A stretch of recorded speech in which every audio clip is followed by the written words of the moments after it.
Here we go.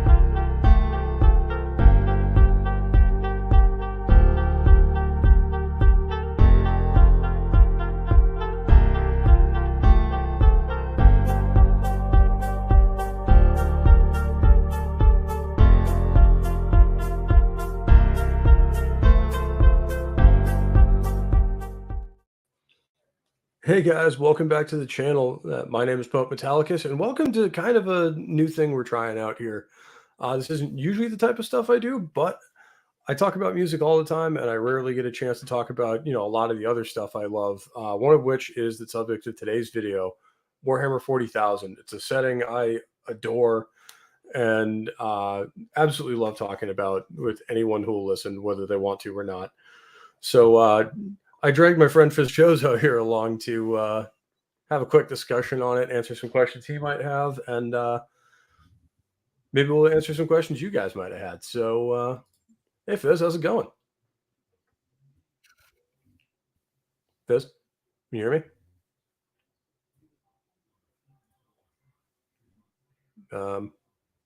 What? Wait. You what? Oh, yeah. All right, we're having a few audio issues, but we'll see if that settles out. Yeah, I can barely hear you, man. Can you at least try? Nope, that's now you sound better.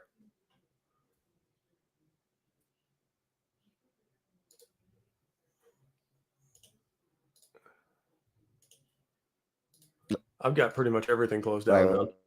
So I don't think it's mine. I came and see him. Like, damn. Okay, now you're better. On screen right now. You can't see me. That shouldn't be happening. Are you watching the stream yet, or the? Like here, not.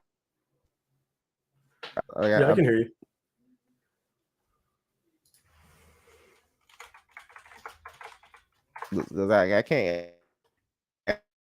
I can't even hear.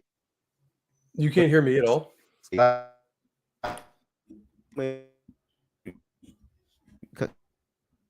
Cutting out. Yeah, you're doing the same thing to me. I think it's your internet connection, man. Okay. Unstable. Chat, can you hear? Can you hear me pretty well? In Warhammer 40K because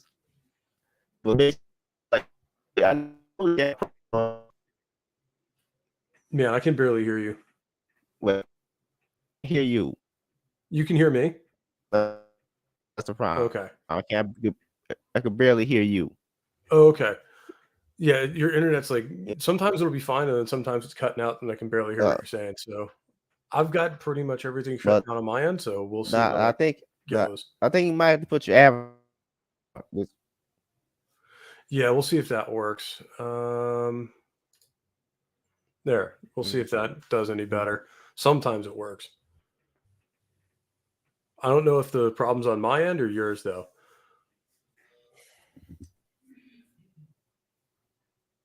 Yeah, it does work. Okay, cool. So we'll do it like this for the rest. Not that you guys want to look at my stupid face anyway. No. Wait. And we got a couple people in the chat here. Yeah. Okay. Yeah. It does work. Okay. Like cool. It does. All right. Hey, Boosh, Commander Phil, glad you were here. I know you got to run, but Boosh, good to see you here, man. And Vor Axelon, always good to see you, my dude.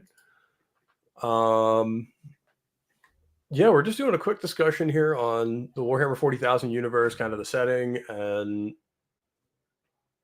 general feel of it, and kind of why things are the way they are. And I guess we'll get started at everybody, the faction that everybody but Games Workshop loves, the Imperium of Man. So, Fizz, what do you know about the Imperium?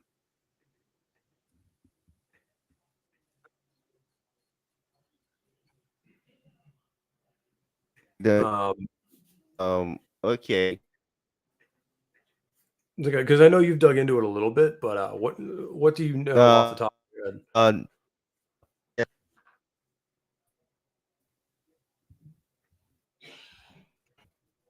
I can't hear you, man.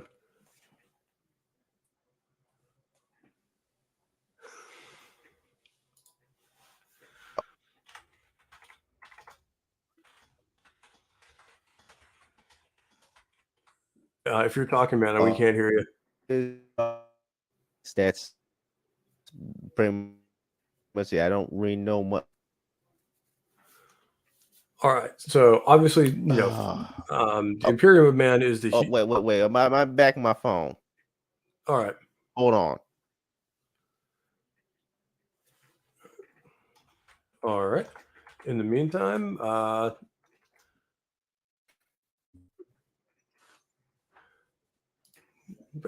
yeah, guys, thanks for showing up. We just decided to do this last minute. Sorry for the technical issues. We are trying to fix that. I don't think it's my end. It could be though, because I have had streams like I tried to stream Starfinder on Sunday night, and that did not go well. The stream basically just died on me. So, and nobody could even hear what I was saying. So we had to drop that. But other than that, this is just kind of a last minute thing. You wanted to talk about it, so I figured we might as well make a show out of it because it's something I enjoyed discussing. Obviously, the Imperium is my faction. To come out to the rest of y'all. Yeah, I am an Ultra Smurf, and I do play 30K, which is why I love these models. 30K has the better models by far, and the better story. All right, Fizz is back.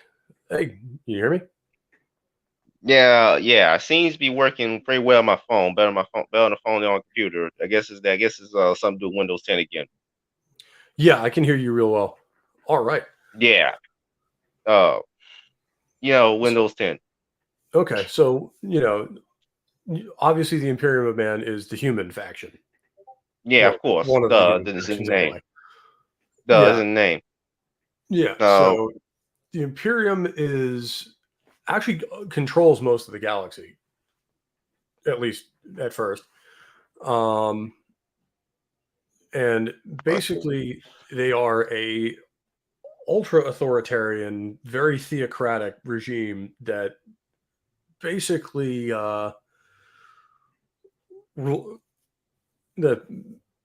rules by fear and oppression, essentially. But they're the good guys. Of course, I mean, well, there's no good guys in Warhammer, so yeah, that's they're. I mean, if you're from a human perspective, they're better than everything else. Because that's only because they're humans. Yeah, pretty much.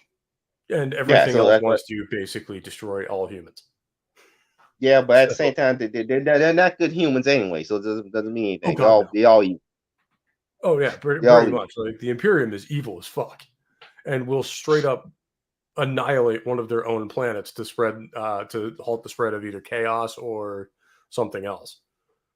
So chaos is kind of weird in Warhammer because it's not Warhammer, because I know for a fact in Warhammer 40K, not demons are made from the essence of chaos gods, which is yes, because what's fun because that's how angels are in D&D. So that's weird, but so demons don't have their own free will, which is bizarre. This is in a born chaos.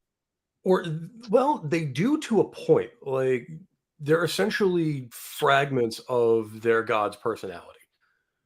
Okay, yeah. So demons don't really have their own personality, just fragments of the god's personality. Okay, got it. Yeah, well, I mean, they're really, even the chaos gods themselves are not sentient creatures.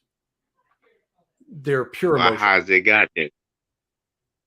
They're essentially, well, that's the question: is are they gods or are they a warp entity? Which we'll get into when we talk about chaos a little more. Yeah, because that's kind of So confusing. Like, how can you have a god and not have his own fixed personality? That doesn't make any sense. basically because of how the warp works, and we'll get into that more later. Oh, And yeah, Bush, you're absolutely right. The Emperor would be rather unimpressed with the Imperium, considering he destroyed a couple of civilizations that acted exactly like this during the Great Crusade. no, but at the same time, I know the guy, wasp, parasitic wasp that targets psychers in warp.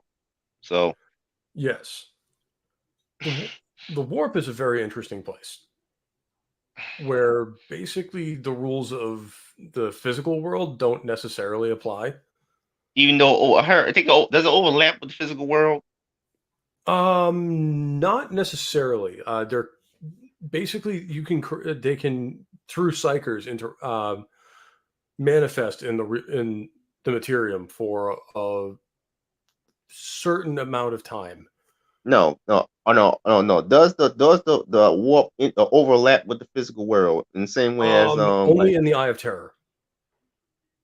It's basically well, and now the Cicatrix Maledictum, which is basically the great this giant warp rift that opened across the galaxy with the destruction of Cadia. no, Um, but other than that, the immaterium and the materium are real, like, are two different planes of existence no, that interact very, very seldomly, and that's a very good thing for the things that live in the physical world. no. Because the because especially in the immaterium, the rules of the universe don't work the way they should. Okay, okay, It's sort got of like a it's sort of like a very loose mirror of or a very dark reflection of the physical world. okay, got it. And Uh, there and it's also what the Imperium at least uses for interstellar travel. So when people yeah. make the joke that Event Horizon is a prequel to Warhammer 40k, the way the warp drive works in Event Horizon is exactly how it works in 40k. I actually thought Event Horizon is more frequent to Doom. If you made Doom as a Event Horizon ripoff, it actually worked. Well, no, if you make Event Horizon a 40k prequel, it absolutely works. Even the art style is similar. Where you have like these big gothic style spaceships and stuff like that. Although Doom could also kind of be into 40k where demons start manifesting in the real world and stuff like that. That is Mhm. actually a pretty, and it's all caused by a tear in reality, essentially, right? It opens a Yeah. portal to hell. That Mm, sounds mm, remarkably like a warp portal. So like the yeah. whole thing is kind of intertwined a little bit. Mm, And oh, Boosh, we're gonna get to the Eldar in a little bit. And uh, oh yeah, the Dark Eldar mm, are not fun people. okay. Okay. So the Imperial Mail. Everybody knows them Space Marines. That's where you just Yeah, well, it's not just the Space what Marines. There's like four different armies um, that are all part of the Imperium. mm. I want to ask You have you. okay. Well, I want to ask you. How are they different variants of Space Marines, or just one standardized model? There's well, the Adeptus Astartes are all technically the same, but they come from 18 different original legions. So they basically have different characteristics a little bit. Like so they're all the same Like, basic template. They just oh, come from oh, different they don't. fathers essentially. So they don't have different abilities, nothing. Some of them do and some of them don't. Like for example, the Blood Angels have what they call the Red Thirst, where basically they crave human blood. They're essentially space vampires. No, yeah, vampires. Okay, got it. But and they but the basic abilities of a space marine are kind of similar no matter what legion they originally come from. Oh, so it's really big and really strong.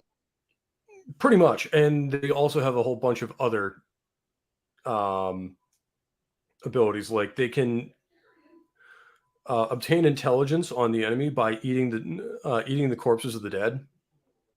What? So it's just like wait, it's just kind of like Mr. Chew. Kind of, yeah. Wait, Where they yeah, can relive the memories of that victim yeah, or just that like Mr. person Chew. after they die. You know what I'm talking about? that's a Chew was a comic book series that came out in the late 2000s, Oh but a guy yeah, who has yeah, that yeah. exact power. Mm, Boosh, there are only 18. We don't talk about the other two. We know that. Don't make me sick the eighth position on you. yeah, so the guy Mr. Chew powers. Wait, does that work all the time, or they can turn it off? No, it works all the time.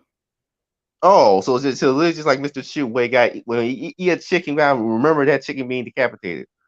I don't. Well, I mean, I think they can kind of ignore it to a certain extent, but if they want to, they can really focus in and actually get actionable intel out of the Mm, dead. And the Blood Angels, because that's actually way overactive, so they're really good at it. yeah, because That's why Mr. their Chew original name had was the Eaters of the Dead. yeah, because Mr. Chew has a lot of problems with that because he can't turn his powers off. So whenever yeah, uh, you ever read that comic? So he whenever he eats anything, I do mean anything, he relives his memory. So when he eats a piece of beef, he remembers that cow being decapitated. Like imagine that. Yeah, I mean, they will, but I think they can kind of turn it off or just kind of ignore it. Like Oh, okay. they'll hear it, but or they'll experience it, but they'll be able to just kind of push through it. And Oh, it's not okay. So it's not like Mr. they're not just super strong and super fast Mm, and super big though. They're also functionally mm. immortal. Yeah, I know about that. Although no space marine has ever died of old age. Yeah, of course, they always die. They always get killed in combat. Yeah, I was gonna say because the things you need space marines for, yeah, like the funny part is everyone's like, "Oh, well, I'd want to be a space marine." It's like not really, because I know. your entire life would consist of going from one war zone to another for hundreds of Yeah. years until something probably kills you in a Mhm. very horrible fashion. Because anything powerful enough to kill an Astartes is probably going to be very, very painful. And So unless you're a serial killer, you probably don't want to be a space marine. well, I mean, you don't want to be in anything in the 40K universe if you're any sort of decent person. But There if is no not, good in it. if you just love being evil, then you probably would defend this world perfectly. Oh yeah, and in addition to all the other benefits that you get, yeah, your dick never works again. Oh yeah. Same thing with space marines and Halo actually. Yeah, well, I mean, the lore behind the Spartan twos actually takes a Mhm. lot from the training of the Space Marines. Yeah, I know. And Space Marines, the only thing human about them is that they were born human Yeah, I know. Because and you know, were selected yeah, at exactly. But a that's young that's age. They go through a ton of trials about so for like every 1,000 applicants, about mm, 5 or 6 of them actually make it to be full battle brothers. mm, well, most of the rest of them probably just die or get They severely either injured. die or are so crippled they're turned into servitors. So they Yeah. get their brain took out, and then they turn into machines. Yeah, pretty much. And that's actually better than in some factions. But No, okay, yeah, yeah. Well, it no, depends on the chapter or the legion, honestly, because they all have different traditions and stuff mm, like that. mm, yeah, Yeah, but like Bush is saying, they also have a ton of redundant organs and are extremely resilient to damage. we're done. So you got multiple hearts. They So have 2 hearts. Yep, 2 hearts oh and 3 yeah, lungs. oh yeah. So yeah, it's going to be hard to severely injure them when you have them spare. Oh When yeah, they all got spare they pieces. are. Oh, and they're genetically immune to fear. Well, supposedly. There's a couple Like, contradictions to that in the lore, but they just no, don't feel fear. oh, so they all psychopaths, sociopaths, pretty much. At least it should Yeah, be. they're basically just giant murder machines. Mhm, Because I mean, when you mm, think about it, that emotion is kind of irrelevant for a super soldier because you're getting I sent know. in to handle all of the shit the Imperial Guard can't. Okay. One last thing. Part of the reason why I never really got 40K is because it's a miniature game. Because the thing is, it's kind of too expensive. I mean, if it was a card game, I'd probably be in it. But yeah, Well, that's the cool part about 40K is you can just be in it for the video games. You can just be in it for the novels. The miniatures game mm. is really cool. I like collecting them. I I don't ain't play them playing very video often. games yet. Because Some of I them ain't are played the pretty video game. cool. Ain't video game. You need to be Oh, careful with 40K games. Some of them are amazing and some are terrible. Games mm, Workshop's one of those companies where, like, if they think they can make a buck on it, they'll let a company slap a 40K logo on it. mm, But here's the And thing. Here's the thing. I don't know why. I heard there's a. Why would you make a game with Games Workshop Plus? That's the thing. Warhammer Plus. Oh, The we're one gonna go down that that's rant, dumb. are we? Yeah. Why make a plus for one franchise? That don't even make any sense. Because they saw how popular all their fan content was on YouTube and decided to put Not it all only that, behind a paywall. but why how you have a how you have a why is every streaming service gonna be named Plus? Like why ever since Disney Plus it seems like every streaming service got Your the guess same is as thing good name as to mine this. on that one, man. Like, Like you could show like your some marketing kind of department is creativity. horrible. Mhm. Like they could Your have marketing department is rebranded it horrible. with like the Black Library or the So data yeah, stacks or something like that. Something with I know. Warhammer. Yeah, But yeah, yeah. Your marketing department needs to be fired. That's the case. most companies' marketing departments need to be fired these days because they apparently have no idea what their customers want. But Yeah. So and that launch did not go well for them. I don't think yeah, anyone I know but had it. And I talked to a whole bunch of 40K nerds, and none of them have it. mm, um, Especially because a lot okay, of the shit but is available for free on YouTube. okay. So the Imperial Man. What all the factions in the Imperial Man? All right, so you have the Space Marines, the Adeptus Astartes, um, who are basically the elite of the Imperial military and are basically constantly running around the galaxy putting out fires. And then you have Mm, the untold trillions of that's actually my Primarch, Repute Gilliman. So a Primarch is to a Space Marine what a Space Marine is to a normal human. They are basically the genetic template for all of the sons of their legion. oh, So basically, all of the Ultramarines or anyone created from Ultramarines gene stock will have the traits of Gilliman. okay. Okay. Wait. Move on to Space Marines. And anything else in the Imperial We Man? have the Imperial Guard. We have the trillions of the Astra Militarum, basically the line soldiers of the Imperium. These are just regular guys, right? Yes, these are standard humans. Okay, got it. Usually with something along the lines of the standard pattern las rifle, Okay, got it. which is essentially Just a regular laser guys. gun. There's all sorts of different guard factions. They're all roughly similar, but they all have like different aesthetics. Like these guys are the Death Corps of Krieg. Um, Okay. You gotta explain too much there. Regular guys, blaster rifles. Good. yeah, basically standard guard. Their job is essentially to stand there and die in the thousands long enough for the Space Marines to get there and actually solve the problem. Okay. Um, and of Um. course, you have this is a Forge world. These guys are actually technically not part of the Imperium, but they're allied to it because they're human. You have the Adeptus Mechanicus, basically tech worshipping nerds that, Oh. like, if you see the guys in any of the art with like red robes and all these little flashy lights and shit, that's the Mechanicum. These guys are in Oh. charge of basically building the Imperium's navy, and also they're like kind of war production and technology, Oh. Okay. where they regulate Okay. and research the Imperium's tech because a lot of the Okay. Imperium, Okay. They're tech guys. yeah, and they're also incredibly interesting because they, again, they're allied to the Imperium, but say an Imperial world uncovers what they call a standard template construct or an STC. Um, Mm. what they do, or they are under the opinion that all STCs belong to them. So they will actually go to STC. war with the Imperium over this shit.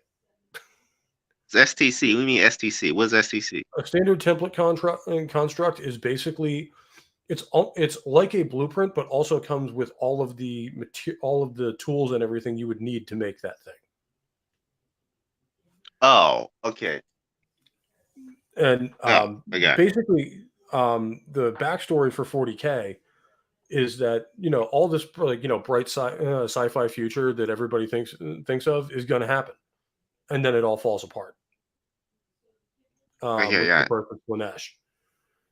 And Okay. humanity is basically isolated from each other for another 5,000 years in what they call Old Night. And then the Emperor of Man kind of creates the Imperium, unifies Terra, and then goes out to reconquer the galaxy.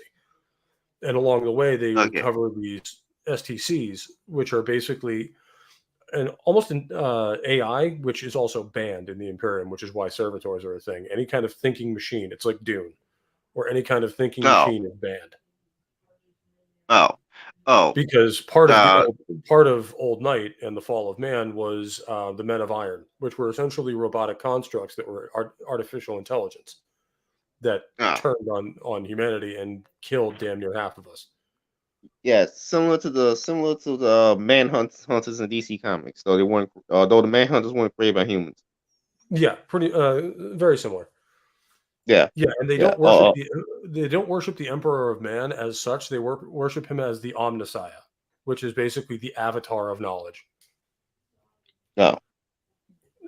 But they do believe it's the same person. They do believe the Emperor is the Omnissiah, but they don't worship him as the God Yeah. Emperor of kind. Okay.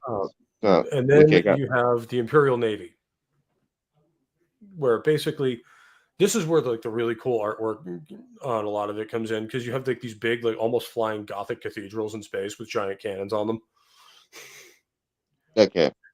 and they're kind of like just trying to keep the trade lanes open and keep planets from starving, because a lot of these. Mm. Oh yes,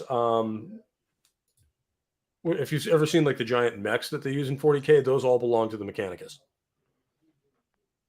It's Oh. like they are actually like they're not under the command of whatever forces are on that planet. They're basically their own thing and are kind of on loan, and will kind Mm. of help out if they feel like it.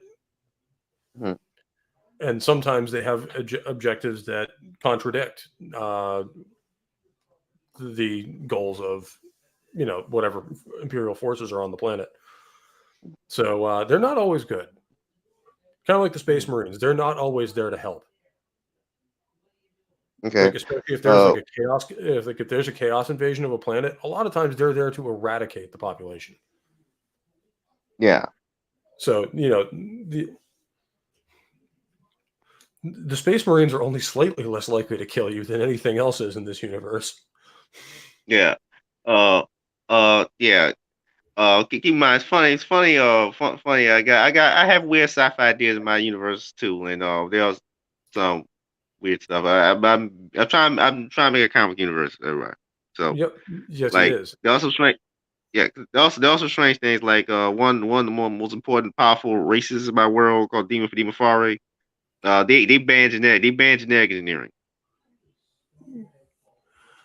But yeah, the Imperial Navy is the way space travel works in this is basically they tunnel through the warp to get where they're going. Mhm. And they have something on Mhm. their ship called the Geller Field, which is basically the only thing that keeps the horrible demons outside. Okay.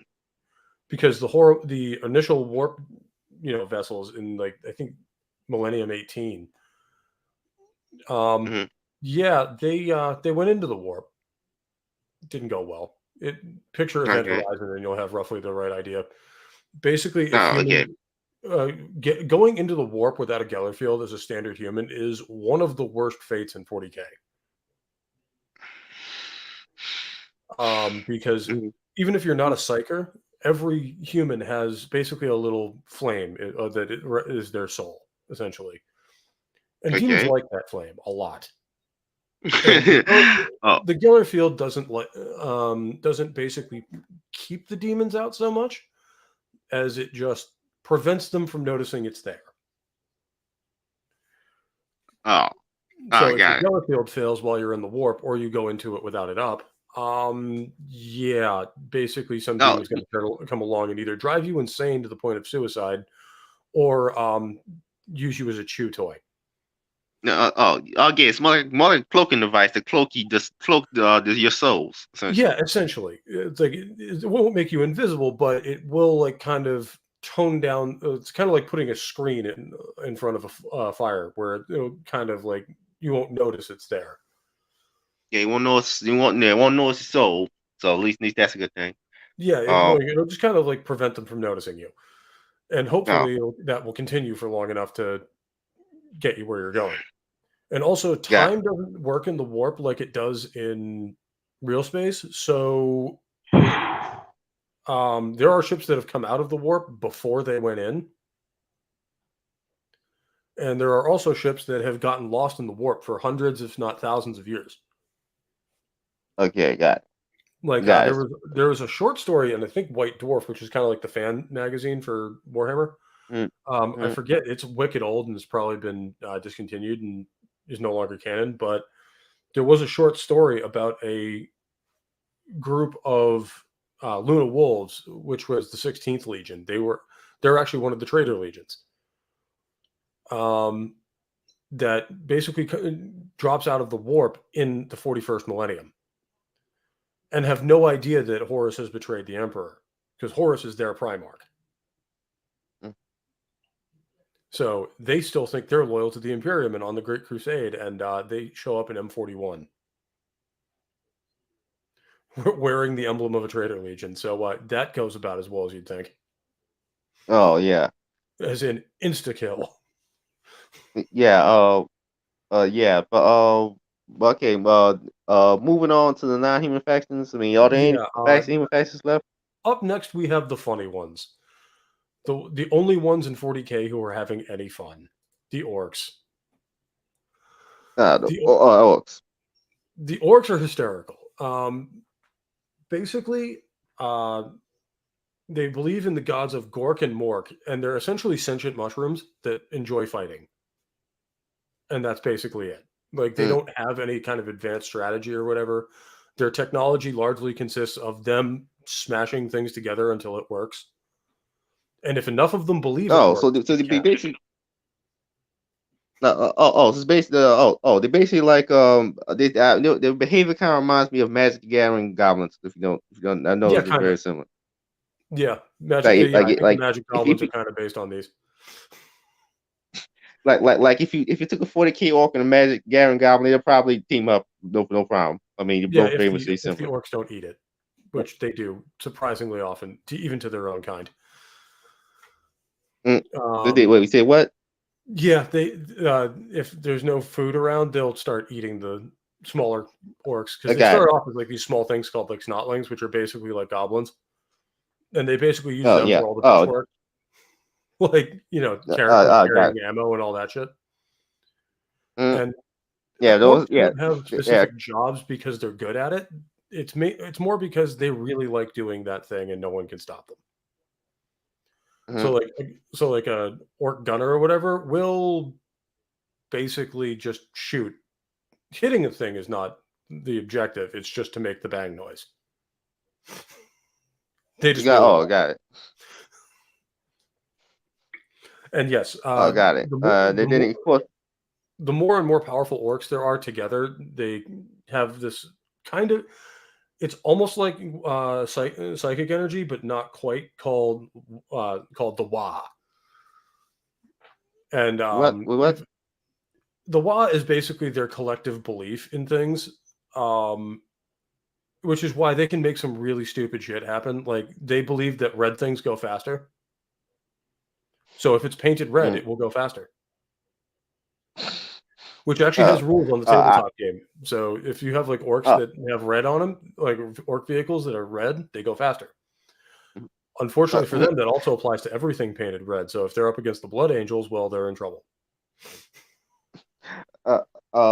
imagine orcs painting themselves different colors in order to use that effectively. Like I imagine orc wearing and putting on a red uniform, but then going to run at super speed. Well, I mean, they don't. I don't think they think that far ahead. Some of them will paint themselves different colors, but it's not due to any sort of plan. They just do it. The orcs don't plan at all. And this is a common meme. It's actually not anywhere in the lore that like purple things are sneaky because no one's ever seen a purple orc.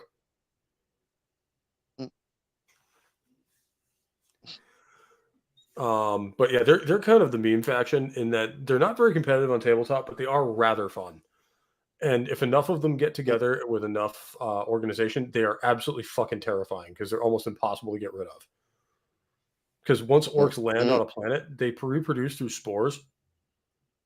So basically, unless you burn the entire surface of the planet, you're not getting rid of them. Oh, so they literally grew out the ground. Yeah, pretty much. Okay. Yeah, they're almost impossible to get rid of, and they are extremely violent. They will occasionally work with the Imperium if they think they can get away with it. And the funny part is, they actually really like humans, which is counterintuitive because they kill a lot of us, but we fight good. So they really like us. They love the Space Marines because the Space Marines don't run away. So, like I said, like they just think of war as fun, and they fight constantly, and they never stop growing. So the bigger the orc, the stronger they are, because they've lived that long. How long they live? They don't die of old age, so they kind of just live until something kills them, which they're also incredibly hard to kill. So there should out there in the universe there should be super orcs who are basically rule planets, right? There should be. We might get into that later because if we get into the war in heaven, which is essentially the creation of 40k, these guys are the devolved form of the Krork, who were basically bigger, much more capable orcs. Well, because I'm imagining an orc that's the size of a kaiju or something rules the planet. I don't think they've ever gotten that big, but there were during the War of the Beast orcs that were the size of Primarchs, which are about 12 feet tall. So I can. Yeah, so I can imagine big. I can imagine because it shouldn't be impossible for them to have orc kaiju who rule the planet or something. Well, I mean, yeah, I don't think it's impossible, but it's never happened because they usually die before they get to that point. But this should. Considering how they reproduce, there should be at least one out there. There may be, and that's the cool thing with 40k is the universe is so big. There may be. We just haven't seen it yet. And yeah, they never lose. They will just kind of do what they do, and if they lose, they lost. If not, well, we win.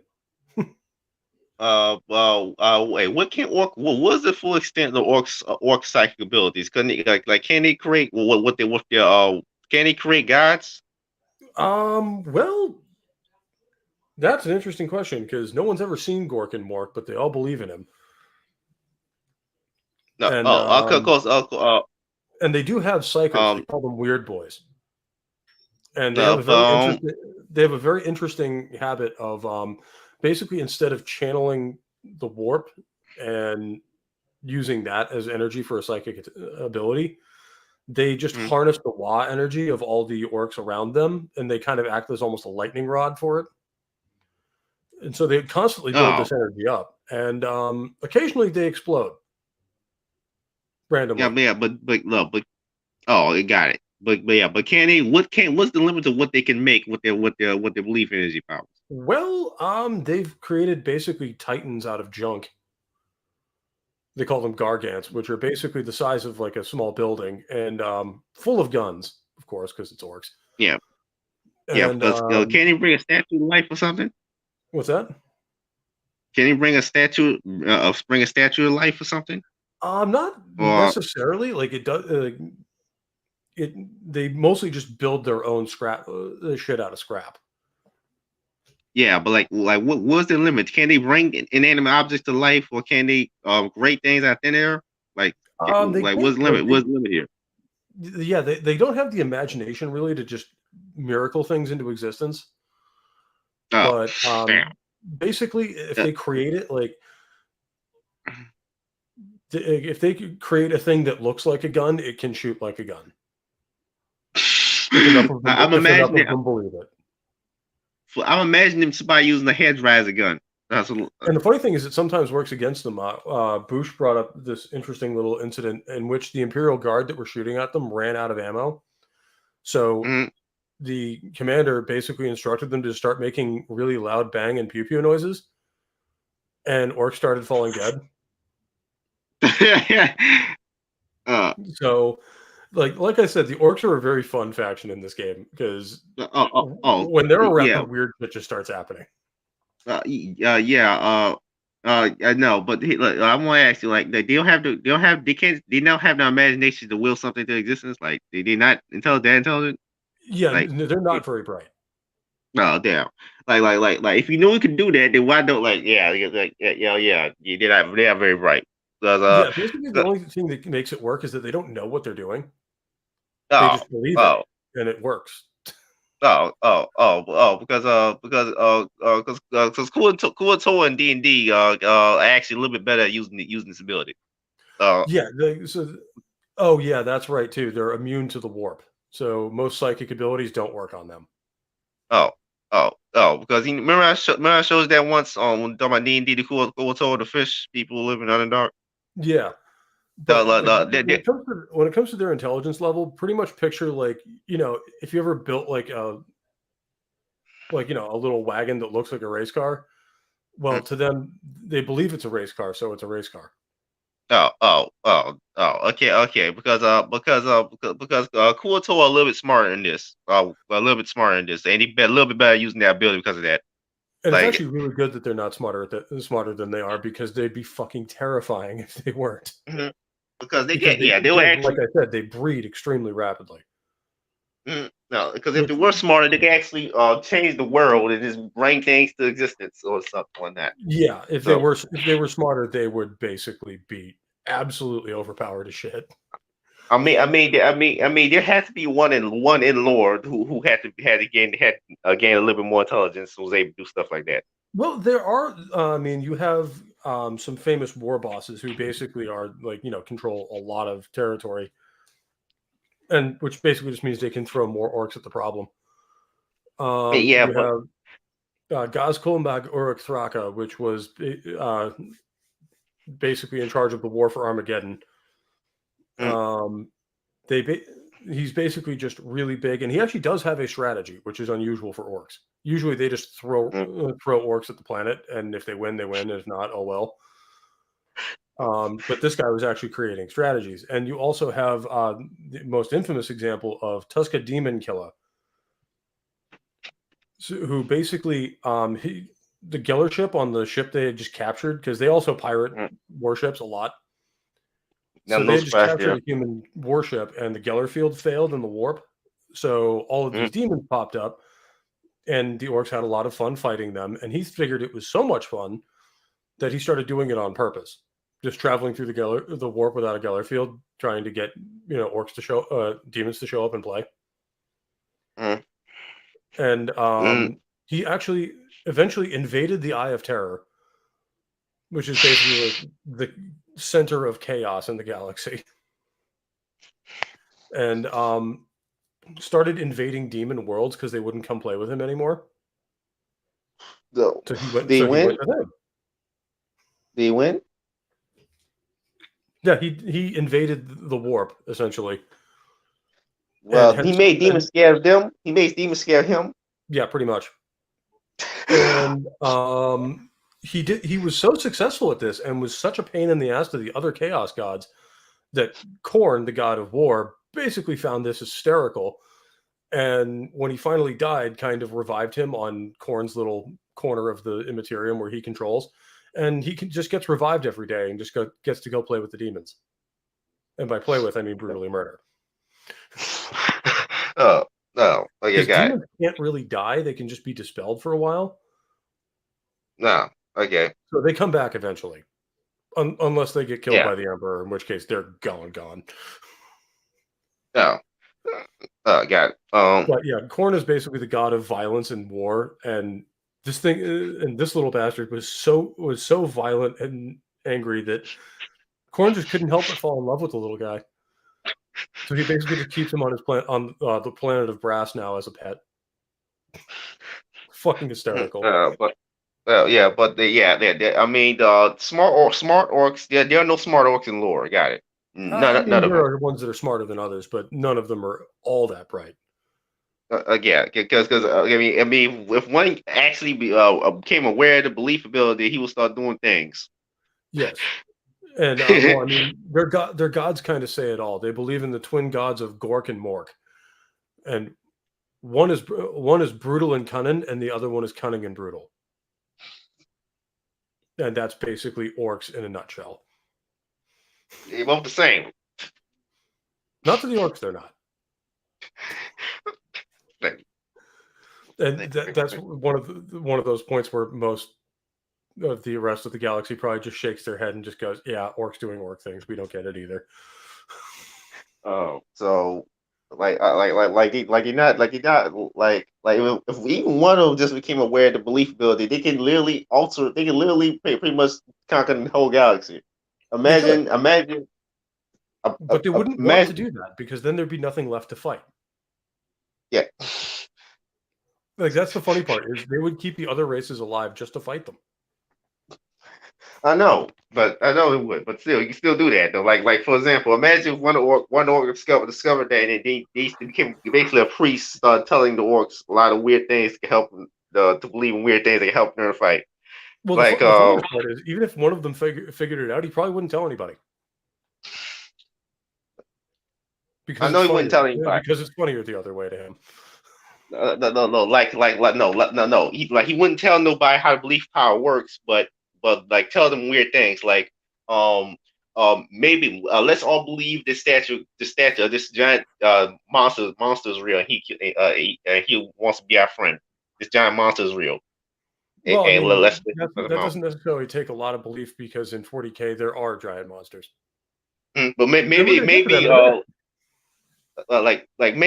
maybe one of these guys work for us. Maybe believe he works for us. Like imagine saying that or saying that. I don't think they can have quite that much control where they can control other things.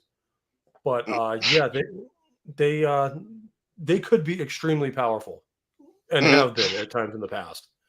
Mostly though in lore they're just kind of a nuisance. Yeah, because they're too stupid to use their power effectively. So yeah, so mostly what happens when orcs get involved is everything's going really well, or as well as it can be in a horrible nightmare dystopia, and then the orcs show up to make your day even worse. Okay, got it. And then most planets, even if they beat back the actual orc they will essentially be fighting a constant low-level orc infestation forever. Oh yeah. But Boost is right. No, they'll fight whatever giant monster they encountered. It wouldn't. Yeah, exactly. Even if they found it, they'd still try to kill it just because it's what they do. But yeah, there's a bunch of other races too. Like these guys are one of the least interesting factions in 40K, the Eldar. Elves. They are exactly what they sound like. They're elves in space. They are all psychically active. And these guys are actually responsible for one of the Chaos gods, Slaanesh. Wait, what? Yes. Basically, orc or elf or Eldar reproduction is very, very long, complicated, and involves lots and lots of debauchery, or used to be in the past. And they did so much of it that they brought Slaanesh into existence. Wait, wait. What? Wait, do they have the same power as the orcs or just? Well, no. That's how the warp works in 40K. If enough of the Chaos gods are basically the manifestation of emotion. So some people say like Korn was created at the time of the first murder. Like, okay, wait. Going by this logic, going by this logic, if you genetically engineer a race that's designed to be happy all the time, would that create happy God? Not necessarily, because it's strong emotion, which is why the negative emotions tend to be the strongest in us. So that is what echoes in a warp. And no, if you create an entire race that can do nothing but feel happiness all the time, if you genetically modify a race that can do nothing but feel happiness all the time, would that create? I mean, would that the warp kind of doesn't work that way. Like basically, it theoretically could, but yeah, like Union says here, like the other chaos gods would immediately kill it. Yeah, exactly. They don't like sharing power at all. Yeah. The Eldar and the Orcs were both created by the Old Ones to fight the Necrons, who I didn't put a slide in for this, but we'll go over them real briefly. The Necrons are basically undead. They're also not. I know that already. We all know that already. I mean, just the name Necron. Mechanical undead monsters. Okay, they're also not very interesting. There's a couple characters in the Necron catalog that are pretty okay, like Trazen the Infinite, where his job is basically he is what we call the Pokemon Master of 40K, where he just collects stuff. Whether it be important relics or entire Imperial Guard regiments. So like the collector from Marvel Comics. Yeah, pretty much. Yeah, because if you don't know that in Guardians of the Galaxy movie, he's kind of a joke, but in the comics, he's actually a very powerful villain. Although he's not as evil as his brother, the Grandmaster, though. Yeah, so like, and Trazen is basically just a troll. Like he's not on anyone's side. He's just kind of does what he does. But go back to the Eldar. Sometimes he doesn't. You know. Yeah, going back to the Eldar. The Eldar do crazy sex stuff all the time. I think that's stolen straight. I think that's stolen straight from the Drow. By the way, I think from D&D they do the. Well, they both stole it from Michael Moorcock, essentially. What's Michael Moorcock? Who's that? The guy who wrote Eldrick of Meldemonet, who basically all of these guys ripped off. What? Wait, excuse me. He wrote the Elric of Meldemonet comic series for a long time. When was that? When was that? We're talking probably the late 60s, early 70s. And the concept of chaos is essentially him. No. Including the 8 point. I'm talking about. Yeah, because you don't know, in Drow and D&D all do a lot of nasty sex stuff in the often. Well, there's two sides of the Eldar. You have the craft world Eldar, who are basically the good ones, who basically just want to continue their species and stuff like that, and they actually do help and ally with humanity sometimes. They'll also are completely willing to sacrifice a human planet if it meets their goals. Exactly. Some of which are good and some of which aren't. And then you have the Dark Eldar, who are basically just the most sadistic and horrible creatures you could possibly imagine. Like, as bad as Chaos is, getting captured alive by the Dark Eldar is possibly one of the worst things that can happen to you in this setting. Since you'll probably be a sex slave or something? If you're lucky. Basically, they will turn... they have... people who just turn living creatures into basically living furniture in eternal torment. And they feed off of it. I remember Bill Cipher did that in Gravity Falls. Yeah, Union. At least the Nids will just eat you. I remember the scene from Gravity Falls, which was Bill Cipher did that. If you don't know, that was a children's cartoon. They had that. Bill Cipher. He literally killed people, made them into human skin furniture that's still alive. Well, he was a reality warp. That's essentially ripped right out of here. he's a reality warper in that cartoon. Yeah. And the Eldar don't travel using the warp because they know what lives there. They have this separate kind of subtunnel in the warp called the Webway, which humanity was also building a webway at the height of their power right before the Horus Heresy, right up until Magnus ruined it. One of the Primarchs of the Thousand Suns.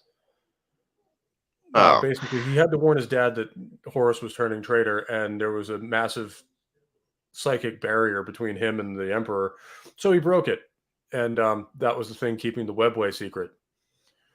So all of a sudden, there was a tunnel for demons straight into the Imperial Palace that was basically only being kept shut by the will of the Emperor alone.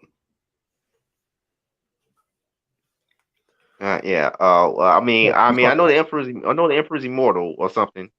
Well, sort of. He's a perpetual, which means he can die, but he comes back, and that's kind of the problem. That for 10,000 years, he has basically been sort of alive, but sort of not on the Golden Throne. It's basically a cosmic life support system that uses psychic-powered humans as batteries. Yeah, so, but if you call life support, he dies and then he comes back again. Yes, but also Earth gets overrun by demons almost instantly. That shouldn't really matter.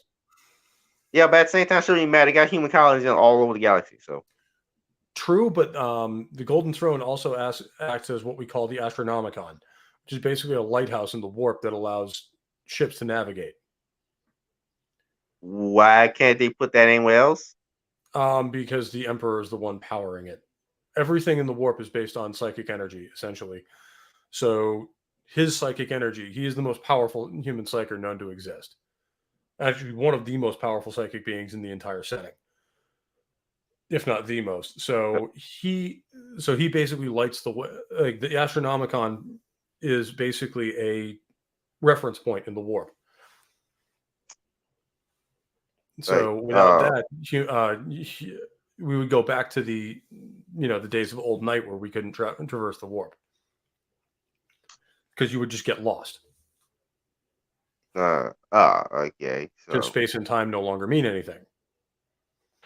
It kind of gives you a point to orient off of, just like a lighthouse, essentially. Okay, that's that lighthouse. I know where I am. And there are no psychers as powerful as the Emperor because the Emperor probably killed him, right? No, there's no psychers as powerful as the Emperor because the Emperor is literally... Well, at one point he believed there are no gods, and now he literally is the god of humanity.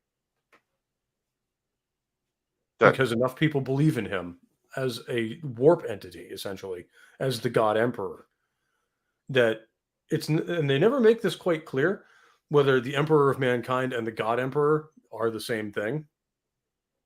Humans believe they are. But the psychic entity in the warp that does actually act on occasion, kind of like the Chaos Gods do, where they don't intervene directly, but they can send things to help. In the case of the Emperor, it would be things like the Legion of the Damned or a living saint. Who are basically loyalist demons, essentially, to come help out. But it's never clear whether they're close to the Emperor, well, whether that's the Emperor acting on the Golden Throne or the warp entity that is the psychic manifestation of the Emperor,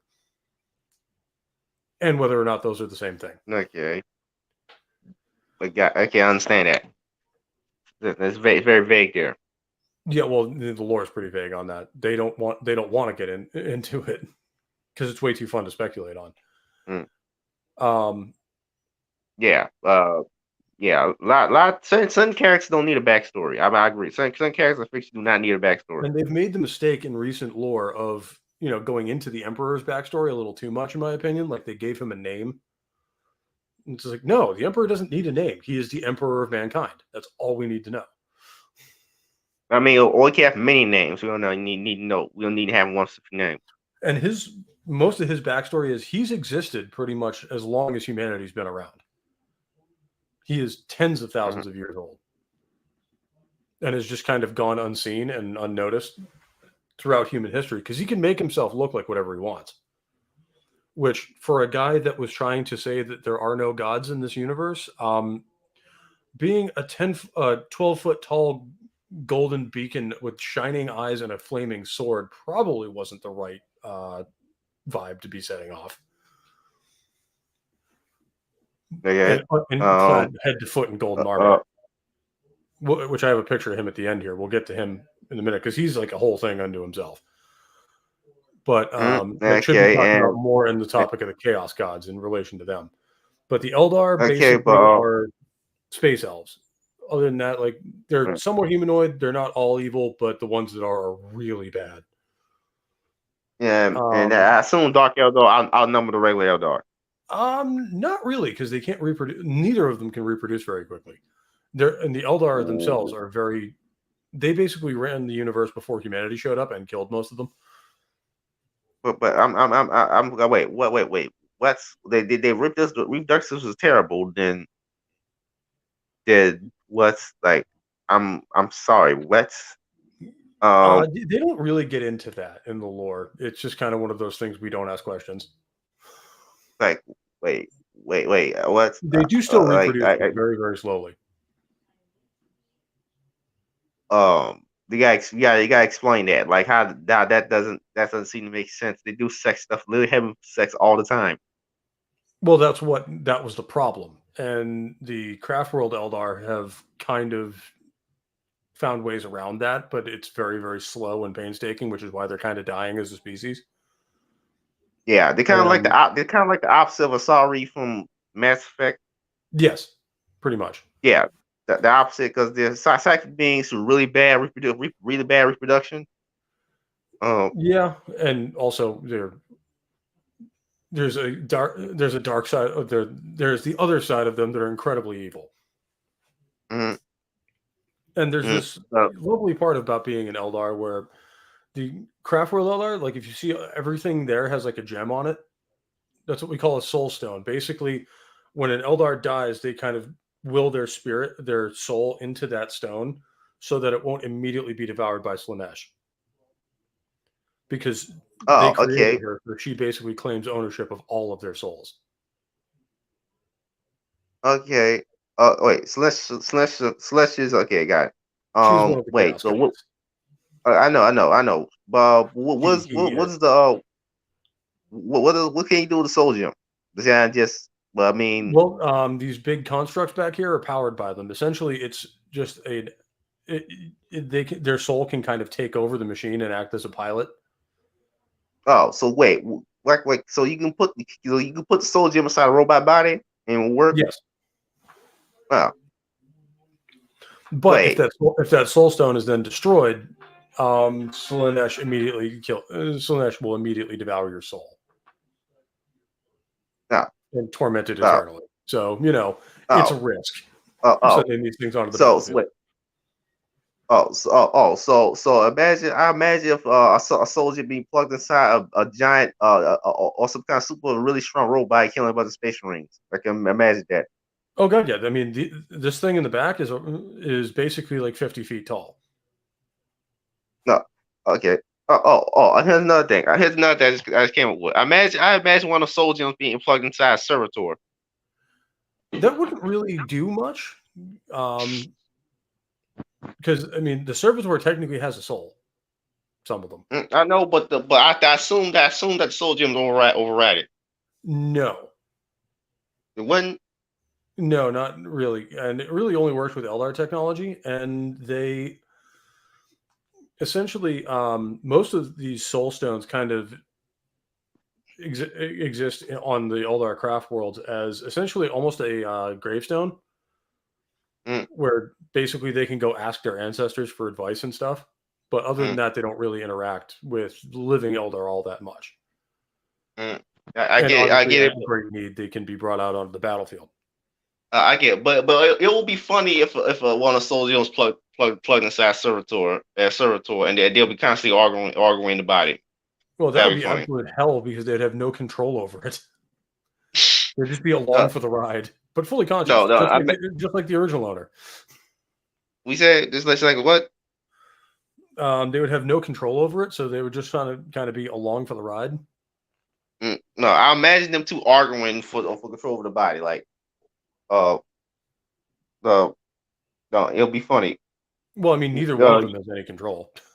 No, I know, no. I imagine Servitor sometime. The Soldium sometime having control over the body. Remember Upgrade? Well, yeah, but that's not how servitors work. Okay, Servitors, I know. basically, their soul and their brain and their mind are completely disconnected from whatever they're doing.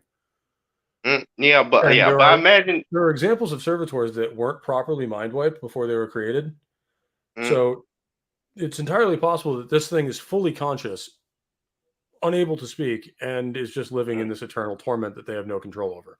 But I imagine the Soldium taking over the Servitor's body entirely, and then the human just forced to watch.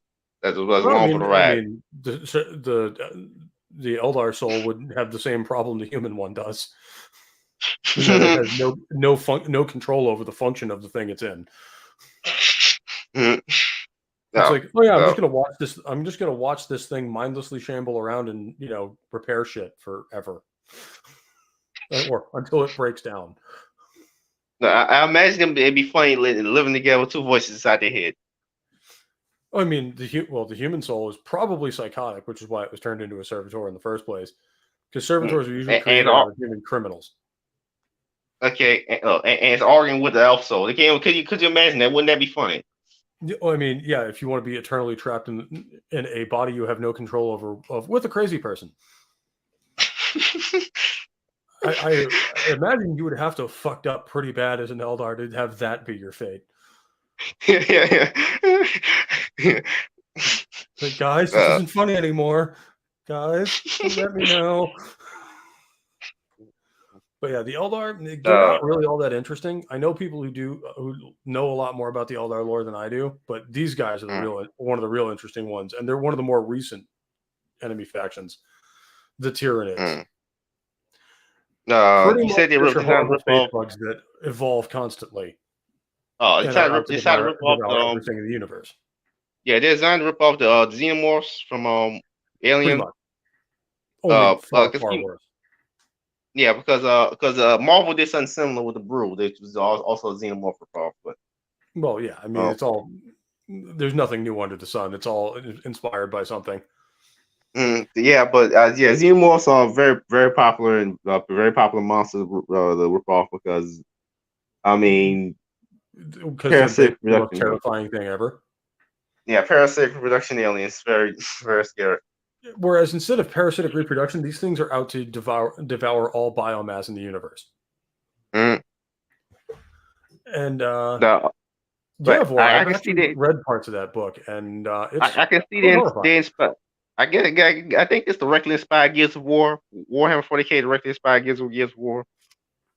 Not directly, but it certainly takes aspects of it, especially the whole chainsaw bayonet thing, because there's a lot of things in 40K that like chainsaws a lot.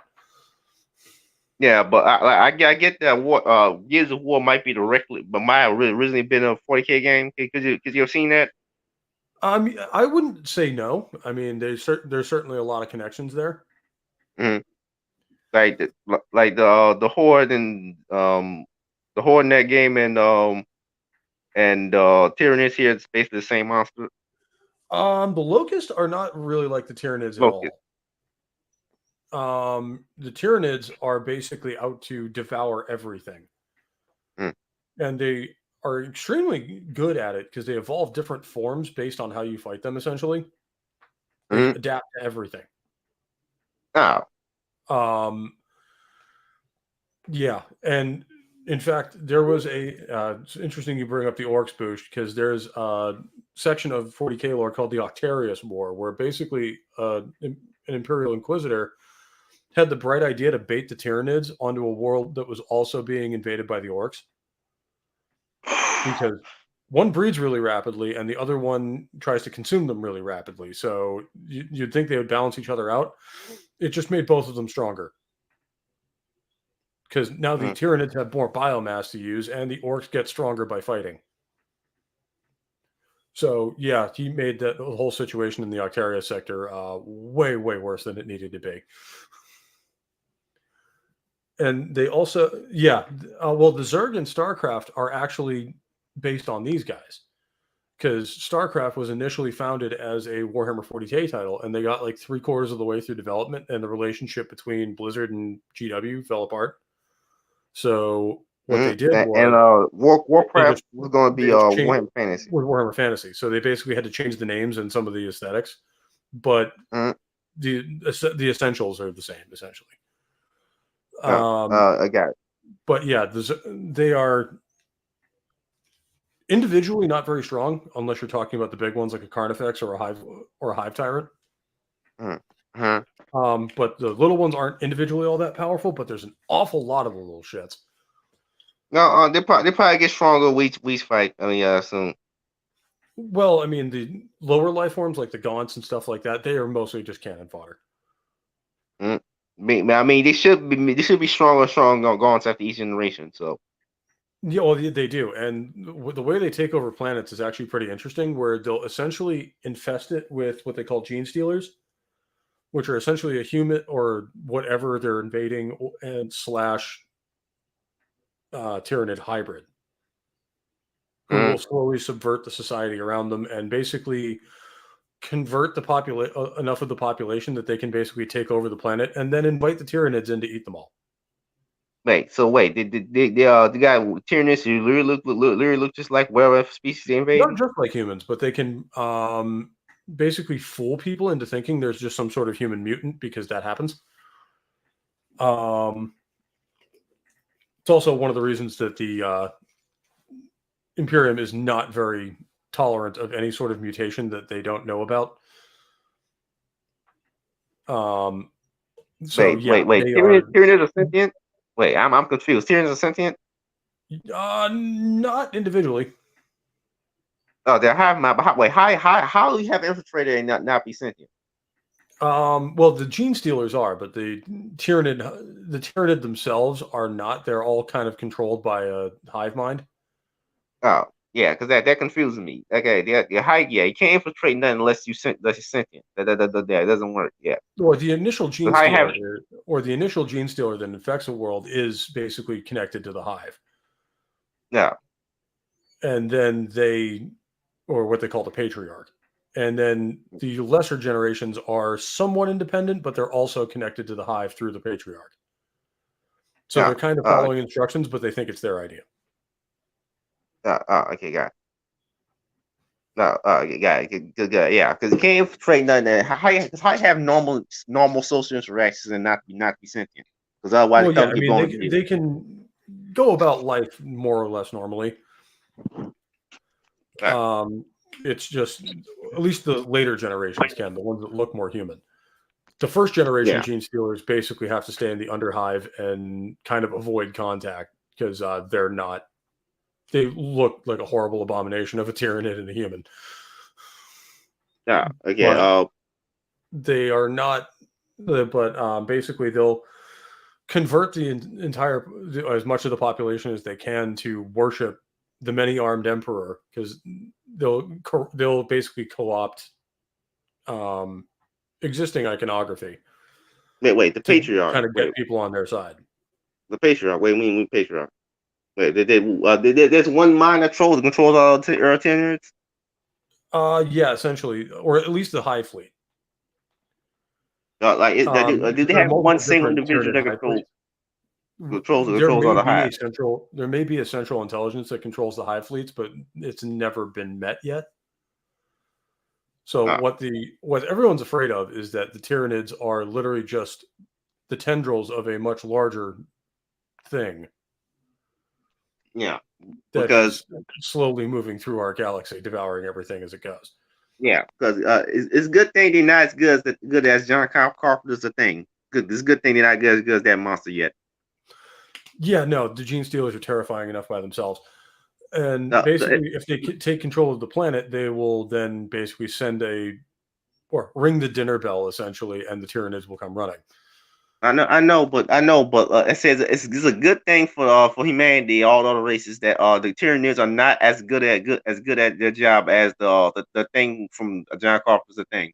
Yeah, no, they're nowhere near that good. Although they are extremely, even the Gene Stealers are incredibly lethal. Like their claws are sharp enough to cut straight through the power armor on a Space Marine. Yeah, because if this was John Carpenter's thing, the world, the entire universe would be under control already. Yeah, pretty much. And Booch, I don't have that picture. I tried to find it and I couldn't find one that I could download. So I wish I could, because it's a really cool thing of basically the different tendrils of the Hive Fleet kind of reaching into the galaxy from the outside. Because the Tyranids are not from our galaxy. Oh. They were drawn to it by an event that happened during the Horus Heresy. That essentially let them know out in the dark between stars that there was something over here that was intelligent and time to go eat it. Oh, okay. Yeah, because here's the thing. The one scary thing about John Carpenter's the thing is it a species? Is it an entire species of that? Because if it is, then that's really terrifying. That's more terrifying than Tyranids. Well, yeah, I mean it's sort of like, the difference between like George Romero zombies and World War Z zombies. So one is bad, the other one is unsurvivable. Yeah, because it's like there's entire species of thing. If there's that entire species of that, because they should be able to take over the world, no problem. Oh, they can take over entire. I mean, these things over the course of a couple of generations can take over entire planets, unless they're caught and exterminated by the local PDF. Yeah, which are essentially like the sub form of the Imperial Guard. Basically there to keep down rioting and stuff like that. And because, being a human in this universe is not fun. Do the Tyranids have a caste system, or do they upgrade? Do they evolve? Like they don't really. Individual Tyranids are basically just essentially animals, and they're just programmed to do whatever the local. I mean, they do have like sub hives, almost like an Overmind in StarCraft, that kind of tells them what to do, and they just do it instinctively. Okay. I know they don't have their own free will, but individuals don't upgrade. No, upgrade. They would be destroyed and then created again as something else. No, they would just be melted down into like this pool of biomass and then used in something else. No, okay. Which is the ultimate fate of everything they devour. Because it's not like it's not like D&D demons. Because the D&D demons get stronger after they kill enough things. We don't know. No, I mean that's kind of how demons work in 40K too, where they get stronger. The more that you can, or the more that you more souls you devour, essentially, the stronger they get. And also the more terror and panic they cause and shit like that, because they feed off of it. But we'll get to them. In fact, maybe next. Yep, because here comes chaos, the great enemy, the primordial annihilator, whatever your particular race calls it. And from left to right, we have Nurgle, the stinky boy, basically the god of death, decay, and disease. Yeah, I looked up the 4 chaos gods already. He is certainly the most disgusting. Of course, I can see. I mean, he has a mouth on his tummy and slug thing. Yeah, it's nasty. And servants of his are incredibly annoying because they're also incredibly resilient and hard to kill. Because they've essentially given themselves over to rot and disease. So instead of normal flesh, they'll just be like necrotic tissue that you have to cut through. Oh, so basically zombies, right? Essentially. Or just this thing that spreads disease and decay in its wake. Okay, yeah. And then you have Khorne, who is just anger incarnate. This is rage demon guy. In fact, there is a entire legion of Space Marines that fell to the worship of Khorne called the World Eaters, which they were pretty much murderous psychopaths the whole time, even when they were loyal. This just made it even worse.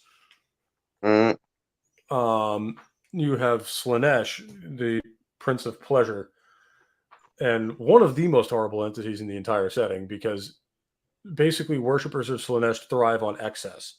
So no matter how bad they do, or no matter how much of something you do, it's kind of like an addiction where the next time you'll need more, like more extremes.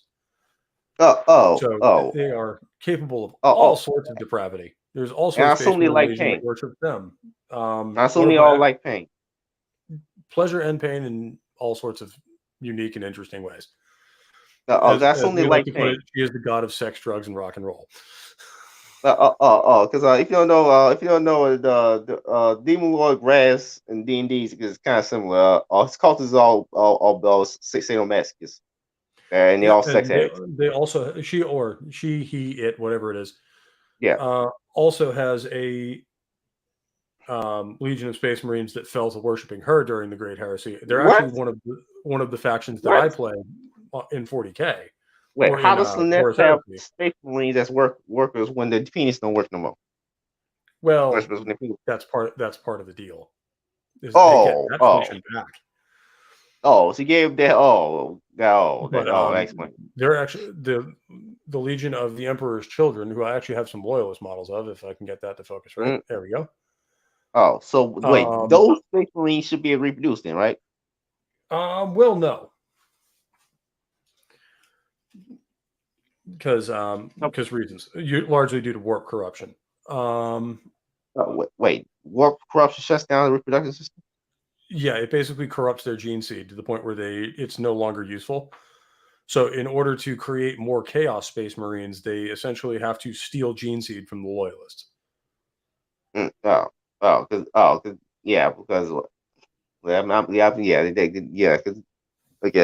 it. But yeah, the Emperor's Children during the Heresy are all sorts of depraved. Like during the Siege of Terra, when everybody else was trying to tear down the gates of the Imperial Palace, the Emperor's Children were out in the civilian populace causing mayhem, terror, and basically melting people down into space drugs. And no, I'm not kidding. That actually happened. But remind me of the Soulstorm Brew there. Yeah, they are really, really not the guys you want to meet. In fact, there's an entire section of the Emperor's Children called the Noise Marines, where basically they're just the worst metal band ever. That they cause sonic have weapons that do horrible damage using sonic weaponry. Mm-hmm. And it's got it. Got it. Wait. If you don't know Soulstorm Brew, I was referencing the Outworld. Yeah. Okay. Yep. But yeah, they're that. They're a whole thing. Most of their shtick we can't get into on YouTube if I want to keep my channel. Got it. And then you have Tzeentch, the god of change. This guy is basically the god of over-contrived plot. Where this guy like spins plans within plans that sometimes contradict each other, or do they? I heard the magic work. He's associated with magic worship. He associated with magic worship. Yeah. When you think of psychers, or especially there's an entire legion of Space Marines who fell to his worship called the Thousand Sons, where they were all psychers, which made them incredibly powerful. But and this is true of Chaos cultists that worship Tzeentch as well, where they will occasionally just if Tzeentch doesn't love you enough, or he thinks it's funny, he'll instead of gaining power through worshiping him, you'll just mutate into a horrifying chaos spawn. Because he finds it amusing. And wait. If anybody can humans make deal with Tzeentch to become a psyker? Not specifically. Psychers are born, not. I know, but can you make a deal with him to become a psyker? Like he can't make you a psyker. But hanging around the warp long enough can bring out latent talents in a non-psychic human. Oh, and it sounds like I have a stream elements message here, so let's go find that.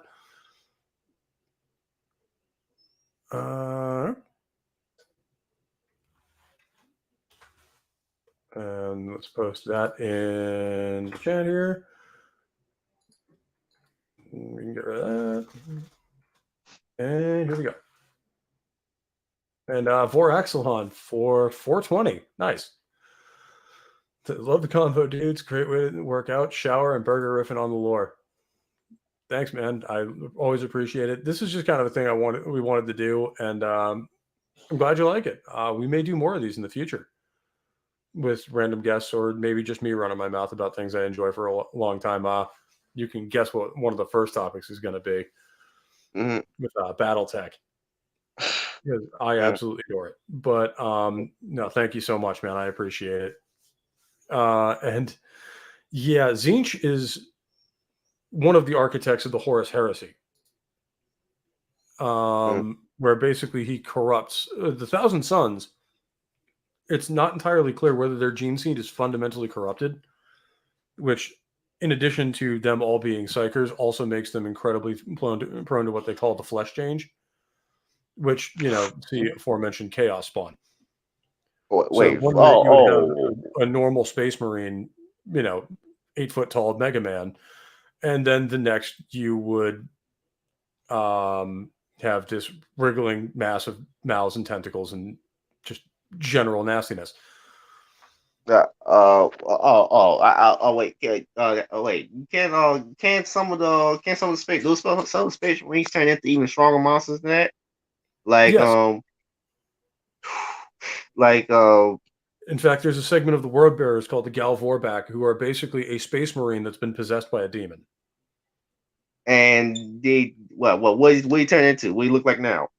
But they basically look like space marines, just evil, and with way more strength and speed than they should have. And their armor is essentially part of them. So can't take suit at all. Got it. Yeah. So basically they're constantly being tormented by the demon that now owns their soul. So they're not a fun bunch. Well, where's when Saki gets possessed by a demon? Basically nothing good. No good will come of that. Because if a random psyker just gets possessed by a demon or succumbs to warp corruption, they essentially turn into a warp portal through which all sorts of horribleness from the Immaterium will just start pouring out on the unsuspecting population. Wait, they turn into a portal. Oh, okay. Yes, it's and with all of the gore that entails. Because I thought a wolf or demon possesses a psyker and then uses his body to start killing people. Yeah. Can that happen? Well, the Imperium does use psychers to kill demons. But they're under very tight control, and if they lose their discipline even a little bit, they are way more dangerous to everything around them than they are useful.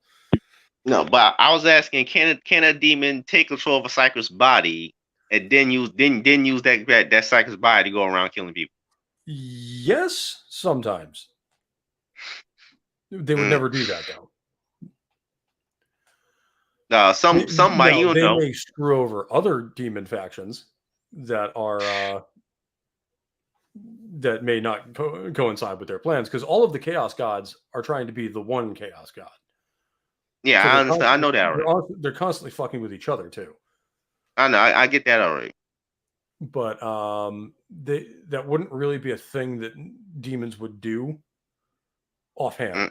No, not unless you got a specific plan or something. Yeah, not unless they're trying to accomplish a larger goal with it. Like in the game Space Marine, you encounter an Inquisitor who's actually been possessed but you find out way too late. And in addition to the orcs, you now have a chaos invasion of the planet you're on, which causes all sorts of fun. But yeah, the Primarch of the Thousand Sons, Magnus, essentially makes a deal with Tzeentch to stop the flesh change, and unwittingly condemns his entire legion to worship, to basically be the slaves of Tzeentch forever.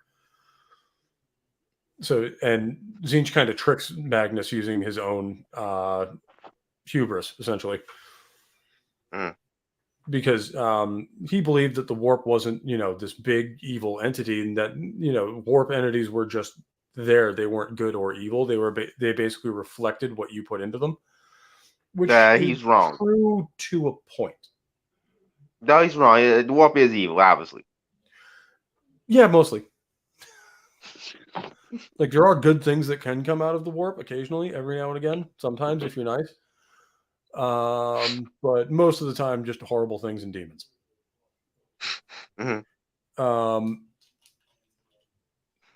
But using warp powers can make you incredibly strong and incredibly powerful. It's just you. Wait. Of course. Wait. Has anybody ever become a chaos god at any point? A guy like being at any point beside the Emperor? No, but there are some of the Primarchs did become essentially greater demons. Angron, Fulgrim, Perturabo, and Magnus are all basically what they call demon Primarchs, which are essentially a greater demon on steroids. Yeah, because I was imagining something like the Heart of Lorcan in this world. Like, would that make sense in 40K universe? Necessarily, it's not impossible though. I mean, with the warp, almost anything's possible. It's just a matter of how unlikely it is. Yeah, because the Heart of Lorcan is from Elder Scrolls, right? Yeah, that like that. Yeah. So like something like that. Like, is that feasible in this world? Like, I mean, it's feasible, but I don't think it would happen very often. But no, the 4 Chaos Gods also, like I said, kind of bounce off of each other and constantly try to get in each other's way. Yeah, I know. Well, I mean, no surprise there. They're chaos. Yeah, and none of them like Slaanesh, because the rest of them existed for far longer than she did. She only became a thing. Yeah, I know. In like M25, where which actually caused Old Night. Essentially, the creation of Slaanesh caused such a disturbance in the warp that essentially all of humanity was cut off from each other because they could no longer use the warp.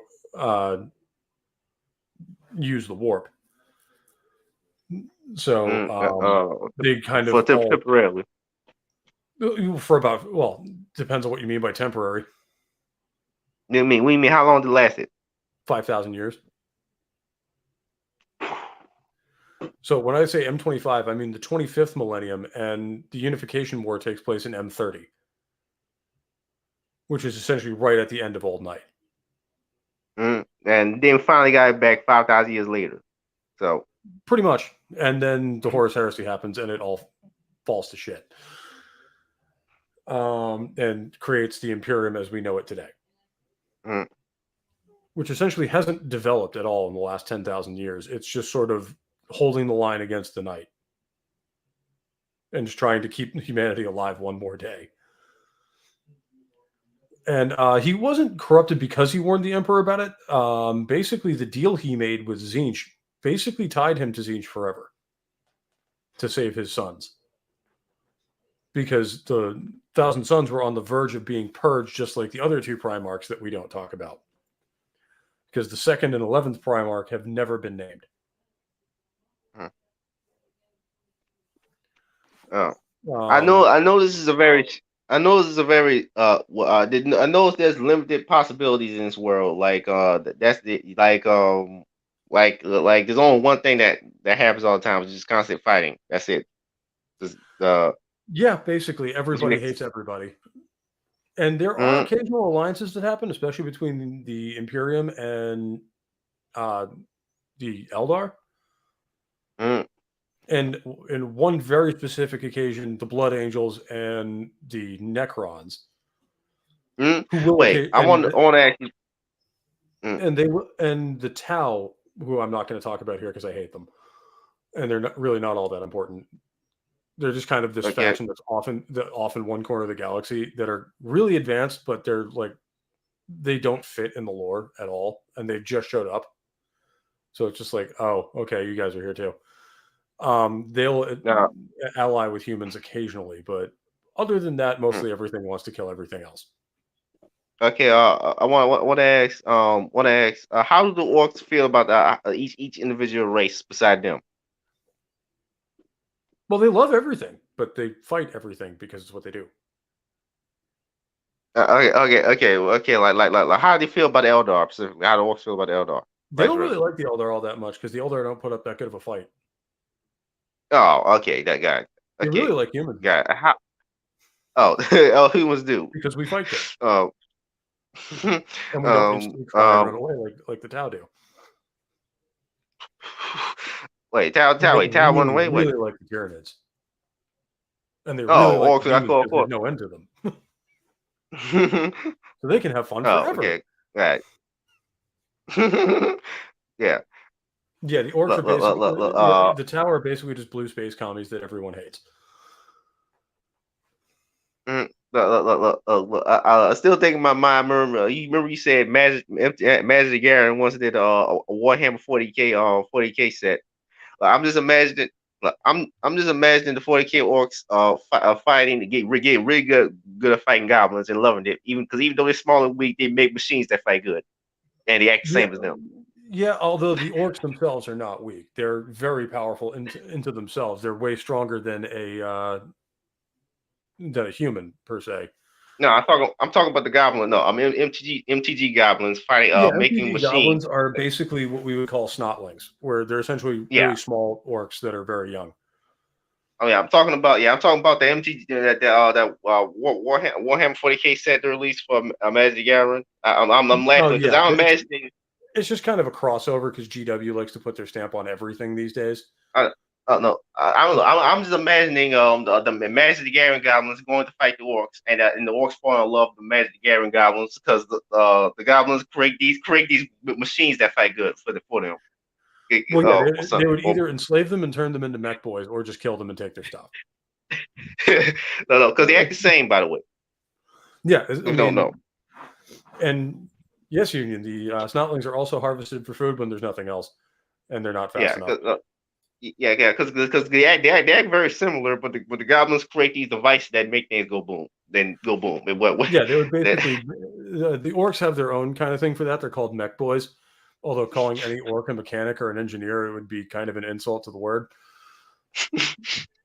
In that, like they just really like tinkering with shit and making it explode in new and interesting ways, and or strapping a bigger engine to it. Like I don't know if you've ever seen a picture of like an orc, what they call flyboy,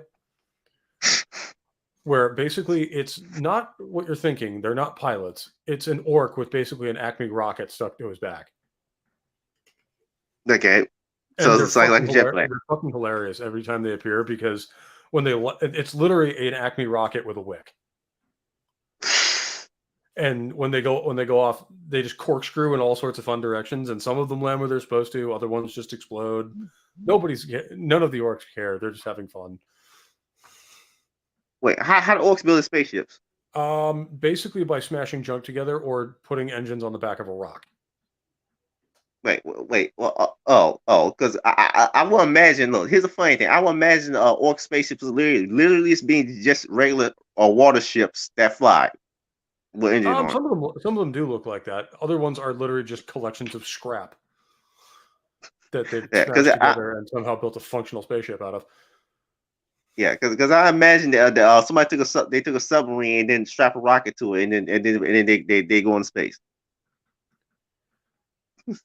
Yeah, basically, it's like because they do that. I mean, would it technically work? Probably not. But if it did work, they wouldn't question it. They just go with it. Like, oh, this thing works now. We in space now, boys. And yes, that's how they talk. They all have like a very lowland English accent. It's fucking hysterical. But like the orcs are the comedy relief of 40k in a lot of ways, where shit just happens around them. Sometimes it's horrifying. Sometimes it's just funny. Wait. I want to ask one thing. Another thing about the orcs. How do they get into the warp? They don't. Most of the time. Wait, how do they get fast and light travel then? Well, they do. Well, they kind of do, and they kind of don't. Some of them use the warp through warp drives that they've taken off of something else, and some of them just kind of hurl themselves into space, and eventually they get where they're going. What do you believe they can go faster than light? Would they maybe pass spaceship red enough and you'll go faster than light? You know, That's not really the case. They don't interact with the warp because the Wa energy is not the warp. Like their psychic energy works very different from everything else because the old ones basically engineered them to not be susceptible to the warp. So how they like I don't get it. How they get around the galaxy? They just kind of randomly fly in directions and then do fun things when they get there. Oh, so do they have to a lot on the ship or make a lot more of them? Because I don't know. Well, what? Sometimes they'll steal a human ship and then just start bolting things onto it. Oh, okay, got it. Sometimes there are these things floating around in the warp called Space Hulks, which is actually its whole entire game mode where you basically take a squad of Space Marine Terminators and try to clear these things out. These things can be absolutely massive. And a lot of them are ships that have gotten lost in the warp or whatever and just kind of crashed together at one point to create this horrible abomination of human and alien engineering and all this other shit. And they occasionally pop out of the warp and then back in at random times. So occasionally the orcs will jump on one of those and then just kind of get where they're going that way. Because they don't really care where they go. Oh, okay. They just have fun. They're just enjoying the trip. And essentially they'll just pop out of the warp and go, "Ooh, look, Humies, kill." I can imagine orcs making a base in space, but just sticking a bunch of asteroids together. Yeah, they do that too. Wait, they can? Well, they don't necessarily intend to. They just kind of smash asteroids together, and then they're like, "Oh yeah, we can live here." Like I said, they don't ever plan anything. It just kind of happens. Like that's why they're funny, and I love playing against orc players. The few times I've played tabletop, because if you're playing against an orcs player, they're not there to metagame and like to abuse the rule set. They're just there to have fun. Like if you're playing an orc player, they're more likely to spend their turn after rolling dice just running around the table screaming "wah" as loud as they can. than they are to be like the super rules lawyer. No, because if you don't know, if you know anything about me, I love trickster characters. So I don't know. Like in MTG, I try to work on a trickster deck for myself. Like that's how I am. Like I always just like Zenith would probably be your guy then. Yeah, because I always love just messing with how things normally work. Like because you've always liked magic and also kind of trickster stuff. Zinch is your guy. Like honestly, if you look into the Thousand Suns, I think you'll fucking love them because they're actually a really cool legion too. And their aesthetic, they're like bright red and gold with like a lot of ancient Egyptian motif. Yeah, because like I said, I may have said this before, but whenever I play RPG, I always choose players either a rogue, a mage, or both if I can. So always just kind of illusions. So Zinch would probably be your boy. Because that's kind of his shtick. Just creating overly complicated plans and then messing them up just because he thinks it's amusing. Or did he? Maybe it's part of a larger plan to make you think he did. Like that's the fun thing with Zinch is you just never know if like that was his plan all along or he just fucked up. Well, technically one of the avatars of Zinch has two heads. His name is Kairos Fate Weaver, and he's a bird with two heads. In kind of like he probably has a horrifying parody of the Imperial Aquila. And basically, one head tells only the truth, and the other head lies all the time. And good luck figuring out which one is which.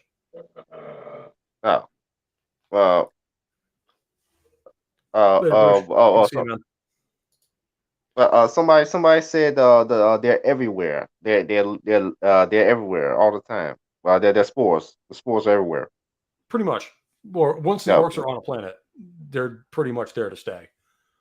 Yeah, and they can pop up when something exciting happens. Well, they're all the time. They're just most planets that have an orc infestation usually just use them to train the guard. Of just shooting them whenever they pop up. Oh, I got exactly. Well, I can imagine. I can imagine. As long as they don't exist in large numbers, they're usually not that big a threat. Mm-hmm. So as long as you keep their numbers thinned out, like a lot of Astartes use them on their or build fortress monasteries on worlds with an orc invasion. So they recruit from that world or use them for training essentially. Yeah, exactly. I can see you see boot camp soldiers go fight the orcs, test training orcs. Well, I think there's a couple of chapters that's part of their initiation ritual or part of their weeding out processes. Yeah, there's an orc, go kill it. We'll see another funny thing is I imagine another thing I imagine is people since the orcs are so dumb, maybe regular people, maybe smart people could trick them to fight things that they don't like. Oh, that's happened.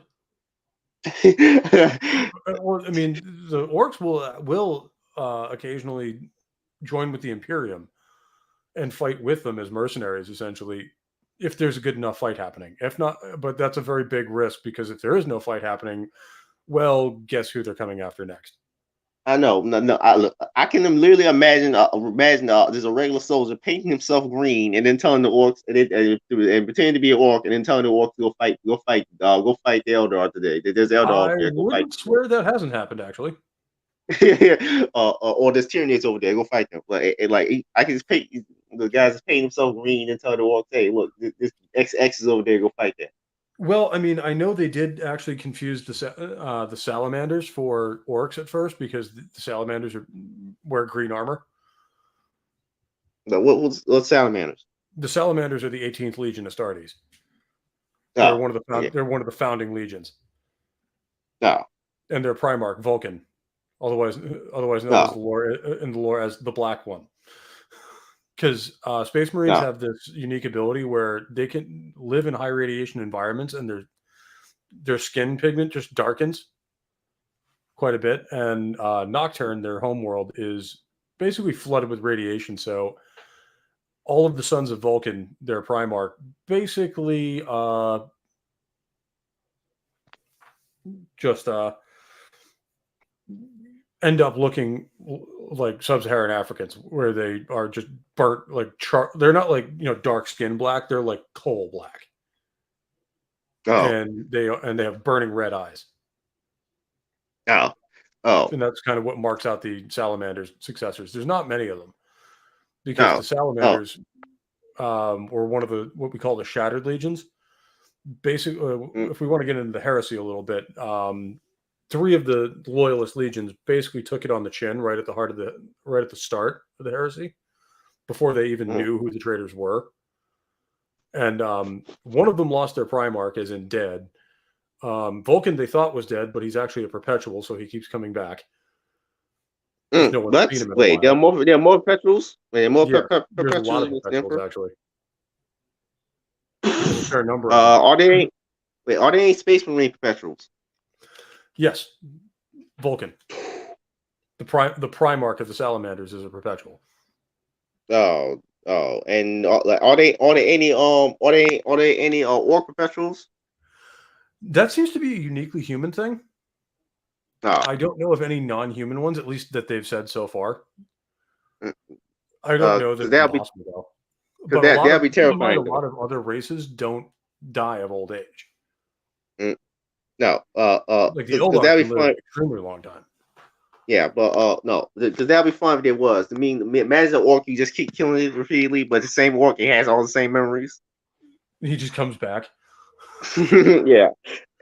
I imagine being like I got better. Imagine being like a slasher movie villain where he's blown up multiple times, he comes back. Well, that's kind of how Tuska is, where Khorne just likes him, so he keeps bringing him back every time he dies. No, no. I imagine. Imagine having a Space Marines just play this one orc that keeps trying to fight. Keeps killing the Space Marines. Every time they kill him, he's back. I imagine that'd be funny. Well, some Chaos Space Marines are like that. There's one of the champions of Slaanesh, Lucius the Eternal, widely known as like one of the best swordsmen in the galaxy. He's also an extreme egotist and kind of a dick, and everyone hates him. But basically, if you kill him and feel any pride in the deed, you become Lucius. He basically possesses you, and you eventually turn into him, and your face turns into another face on his armor. It's really disturbing, and he's done it to orcs. He's done it to Space Marines. There was one very unique example, and this is complete bullshit, and one of the reasons everyone hates him. He's done it to a Necron who don't feel emotions at all. And he's also done it to, basically, he got blown up by a landmine, which you'd think, okay, well, that's the end of him. No, his soul found the guy who made that landmine and was actually really proud of his job because he's helping defend the Imperium and possessed him. Yeah, it's exactly as stupid as it sounds. And even all the 40K guys were like, really? You couldn't just leave him dead? Or have Slaanesh just basically bring him back into existence? But that was one of those, like, come on, dude. Because there'll be a lot of funny things to do with perpetual non-human, like I said, perpetual. There's a novel in the Horus Heresy where Conrad Kurz, the Primarch of the Night Lords, the 8th Legion, he's a fucking sadist. He's essentially evil Batman. And even before the heresy started, they were already facing censure for basically being horrible bastards to everything. Hey, what's his name again? The Night Lords were known for... They were literally the Terror Legion. No, what's his name? What's the character name? Conrad Kurz, the Primarch of the Night Lords. Conrad Kurz. Well, he got a plan for everything? No, he's really... Well, he kind of does because he can see the future. But that same ability kind of drove him insane. So, yeah. The Night Lords are basically just horrible as a legion. They are... they're widely known for, like, to bring a world into compliance during the Great Crusade. They would sometimes kidnap some of the local leadership and torture them and broadcast it all over the planet. There's one specific example of they captured this one, I think they were Xenos, they might have been human. This ship leading back to this one world during the Great Crusade. And the Night Lords basically got on board and piloted it back to the ship. And as they were trying to dock, like, all of the families, the crew and everything were all lining the docks, trying to see their loved ones and everything again. And as they did it, or as they were, coming into land and get past, otherwise known as get past the space defenses, they started chucking the flayed bodies of the crew out of the airlocks into the crowd. They're those guys. And even both during and after the Crusade, they were known for wearing the flayed skin of their enemies on their armor. They're not good. But basically, Conrad captures Vulcan and keeps torturing him to death in new and interesting ways, and he just keeps coming back because he's a perpetual. And the process of being constantly killed and brought back basically drives Vulcan insane. Wait. One thing. You said earlier that there's a tech priest, right? What's it called again? The Mechanicum. Mechanicum. Or a tech priest. That's what they're called, or what most people call them.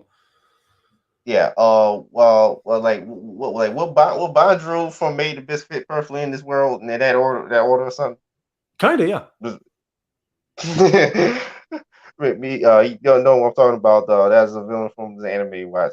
It's a really good show. It Made in Abyss. Yes, Made in Abyss is a great show. If slightly disturbing, and you should all watch it because it's a really interesting show.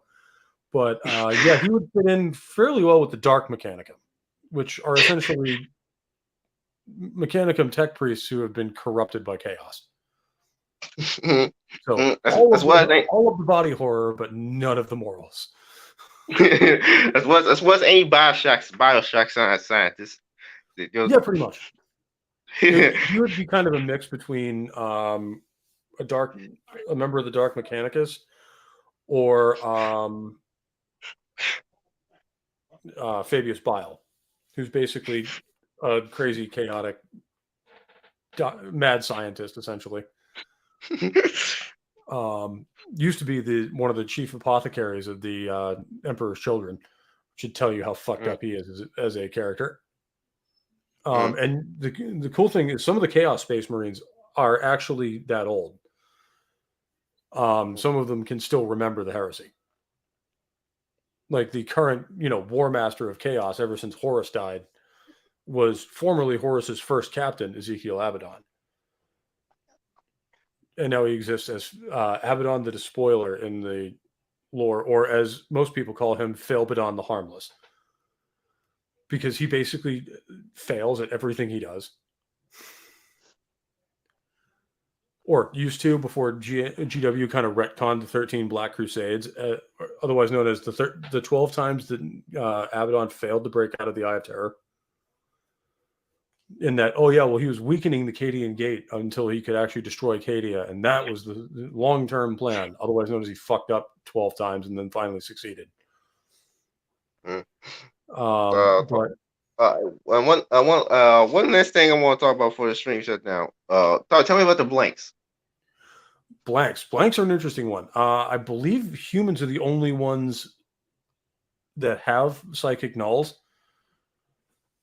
or at least as far as I know. But the psychic blanks basically have a negative soul, so they kind of cancel out the warp in their immediate vicinity.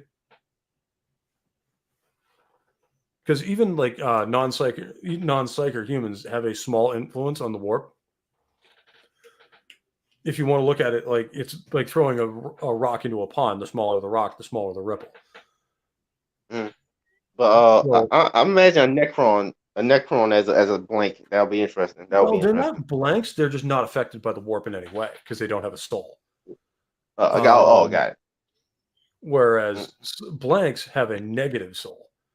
So they can actually cancel out psychic abilities in their immediate vicinity, which is why psychers actually feel physical pain in their presence. Some examples would be like the Sisters of Silence are all psychic nulls, which is one of their major uses, is to transport psychers back to Terra to either be trained as a psyker for the Inquisition or fed to the Emperor as a human battery. Because, the Golden Throne, that whole life support device that keeps the Emperor alive, it needs 1,000 psychic souls a day in order to stay running. And if a child is revealed to be a psyker, what would they do with him? If you see find a child as a psyker, what are you going to do with him? They would be imprisoned, taken to Terra, and if they're sufficiently loyal and powerful, they would be trained as a psyker to be used with the Imperium, whether as part of like some Inquisitor's retinue, or maybe if they're strong enough as a librarian in the Space Marines. Because there are Space Marine psychers. I know. Or failing that, you get fed to the Emperor. I want to know consumes your soul in probably the most agonizing thing ever. I imagine there's probably a psyker who rebelled against the Emperor at one point. There's not one. There's a lot. It doesn't usually go well for them because if they don't have faith in the God Emperor and stuff like that, chaos usually finds them and murder bones their soul into non-existence. Unless they made a deal with one of the Chaos guys or something. That they don't really do that. Not to normal humans, anyway. They may promise it for a while, but ultimately they will turn their back on them at any time. Psychers aren't normal humans, though. So, well, Psychers are human physically, the physical bodies. Yeah, they are just more in tune with the warp than other people.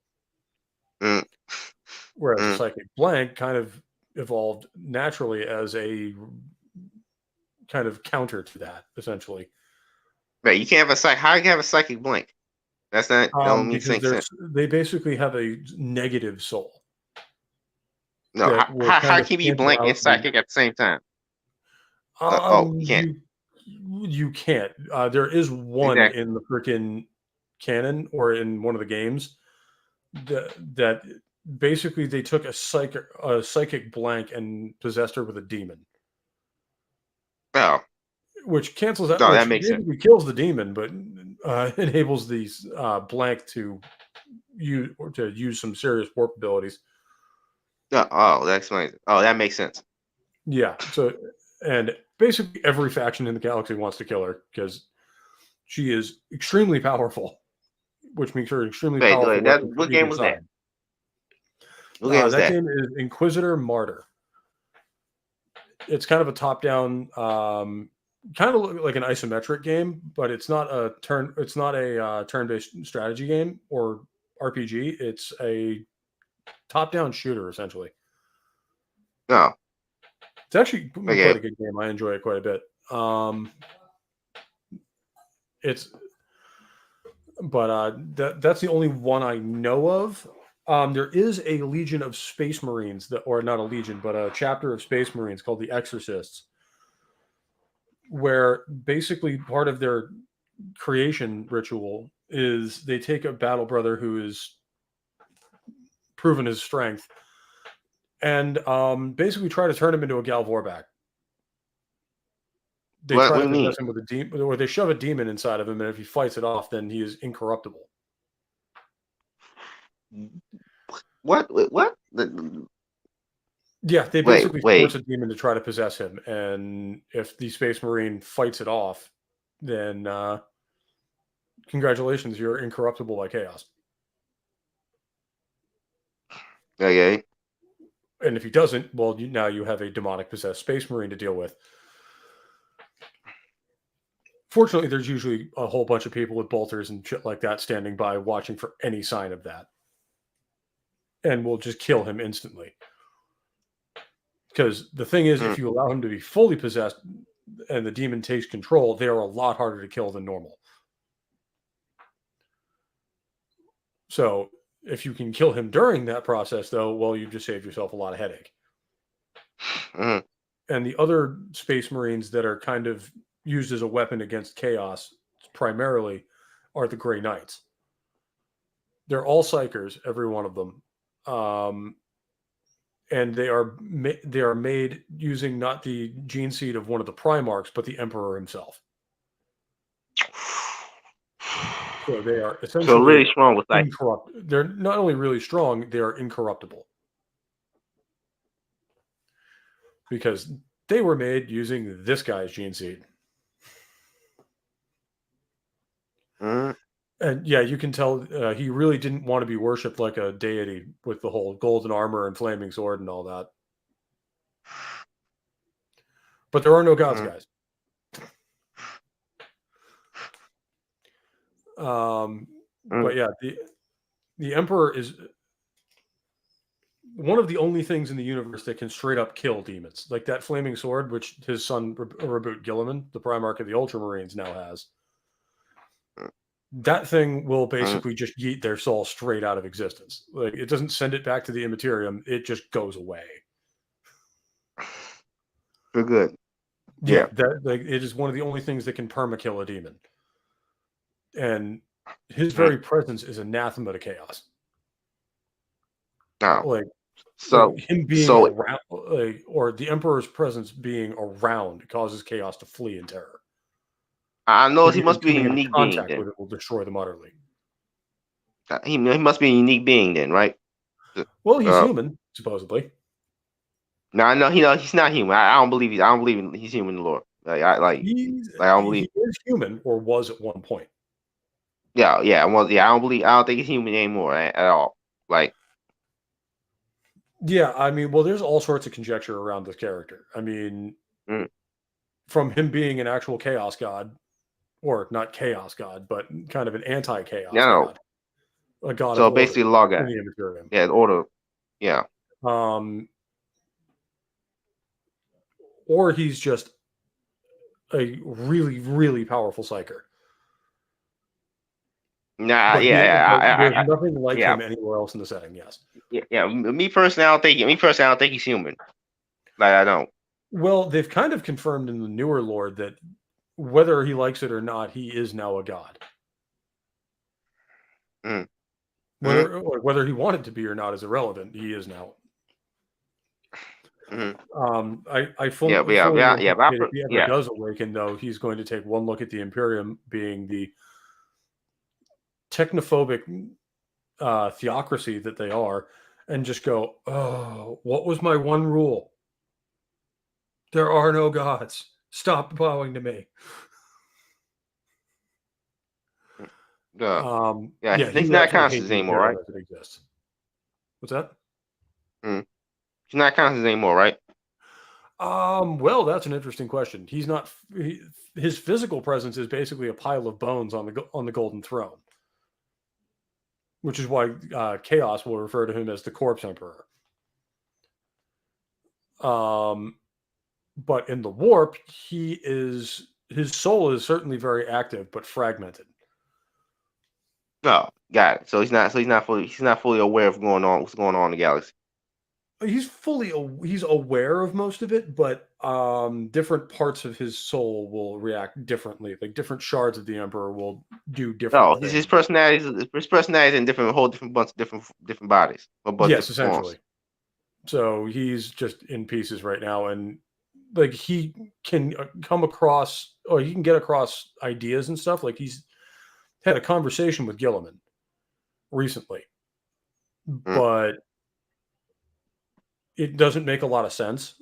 Like it would be like trying to deal with someone with schizophrenia, where like some of the shit he's saying just doesn't make any sense, or like you'll get two different answers in the same sentence. No, I imagine what happens when he puts all his personality, pieces of personality back together. If he ever fully reawakens, the rest of the galaxy's fucked. Because humanity will just win. Because with the Emperor leading them again, there's nothing that's going to stop the Space Marines. I mean, they already almost conquered the entire galaxy again in the Great Crusade. In fact, that was why Chaos corrupted Horus, is that they were on the ropes. Like, the Imperial truth was spreading throughout the galaxy. And with no one worshiping the Chaos gods, their power diminished greatly. Because part of their power is most of their power is based on belief and worship. Wait, most. So wait. So that's weird because like most that part of what we would understand as the Chaos gods, and this kind of gets into them not being a fully sentient entity, is they're basically the manifestation of a idea or an emotion. So because they only have that power as long as they behave in that way. Yeah, because that doesn't make any sense to me. Because why would you worship something that does nothing positive for you at all? Well, because you think it does, and this is how most chaos cults form. There usually be a small core of actual chaos worshippers that kind of start these things. And well, maybe if you draw, the sign or the sign of one of these warp entities, they won't call them demons or gods. Or maybe have a little shrine to them in your house. Well, maybe they'll protect you or grant your husband strength in battle when he goes, or heal your grandmother because she's sick or something like that. And that's how it starts. It's never where it ends, though. And then because eventually you just lose all the worshippers at some point. What's that? Because eventually you should lose all their worshippers at some point. Well, that's what they were how they afraid of back during the work. Great Crusade, is that the Emperor would stamp out the worship of them throughout the universe or throughout the galaxy, and they would just functionally cease to exist. Mm. So he posed an existential threat to them. And it's one of the few times in all of recorded history that all four of the Chaos Gods worked together to destroy him. Now, by the way, because this doesn't make any sense. If they're powered by worship, like because powered by worship, they have to do something positive. Otherwise, we wouldn't worship him. Because well, yeah, if we know, because then, for example, they're not solely negative. I mean, Khorne may be violence and hatred, but he's also the god of honor and courage. No, okay, because in D&D, even the evil guys need they have to do something positive for at least their followers. So a warrior might carve the skull of Khorne in his helmet to give him strength and courage in battle. Okay, got it. Yeah, you gotta at least do something positive. Don't you have worshippers anyway? Slaanesh is the god. Slaanesh is essentially the god of love. But she doesn't love anything. In some ways, it's just taken to extremes. Tzeentch is the god of change, which can be a good thing, if not taken too far. And Nurgle is essentially disease and death, but also birth and renewal. Because when one thing dies, another is created. Yeah, exactly. So there are positive aspects to the Chaos Gods, and this is how it starts. People start worshiping them. And then through the continued worship of that, it kind of becomes corrupted. Because apparently, because Warhammer 40K is universal, nothing is positive. So at all. I mean, there are positive things in it. It's just also a lot of horrible things. Like there are things with good aspects, but nothing is purely good. Like even the chapter I play, the Ultramarines, like they're very honorable, very forthright, and generally try to treat even the normal humans around them very well. In fact, their little segment of the galaxy called Ultramar is some of the most advanced and prosperous and more free places in the universe or in the Imperium. But they are also capable of completely murdering a population if it's necessary. There's just some that are more likely to do that than others. Looking at you, Carcharodons, or the Minotaurs, or a whole bunch of other Space Marine chapters. And there's also a lot of speculation as to some chapters' origins, because after the legions were broken up at the end of the heresy, basically it was decided that no one entity should have an entire legion of hundreds or over 100,000 Space Marines behind them. So they were broken up into smaller chapters of 1,000. So that even if one became corrupted, the others could kind of take care of it and it would be less of a threat. And they also, all these Space Marines that are Loyalist Space Marines now are based off of the gene seed of Loyalist Primarchs on paper. Okay. How gene seed is made? Well, the gene seed is basically a gland or an organ in a Space Marine's body that matures over the course of their life. How they make? How they make gene seed?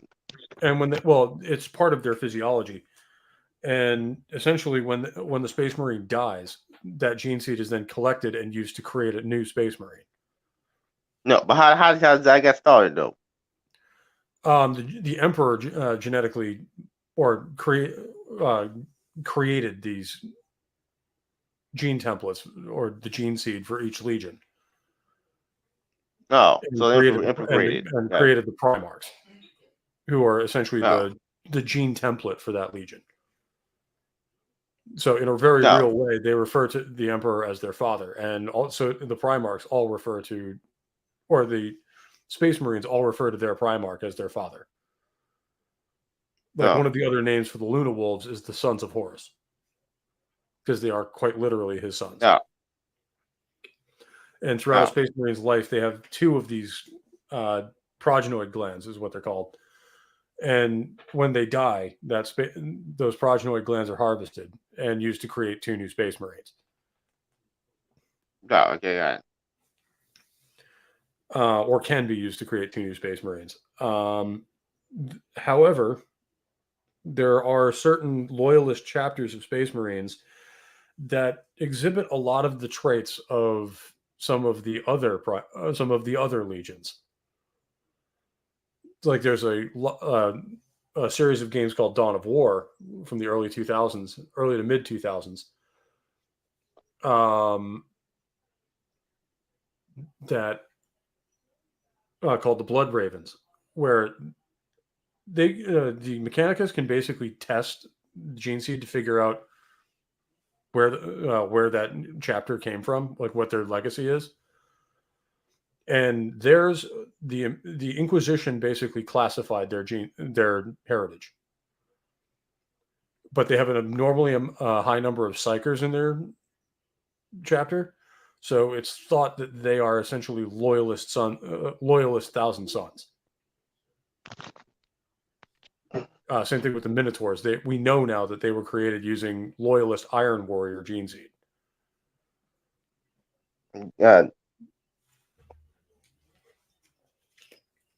So I mean, it's one of those things that if it ever became widely known, it would get your chapter basically eradicated.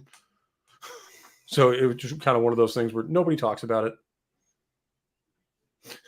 They're just like, yeah, we're just going to keep that under our hat. And there's a couple, there's ones that are like Ultramarines successors that make no sense as Ultramarines because they share none of those characteristics. Mm-hmm. One last thing. How it'll work is there was one chapter called the Sons of the Phoenix, where they literally have the same paint scheme and iconography as the Emperor's Children, but they're supposedly Imperial Fists successors. No, wait. Wait. Why?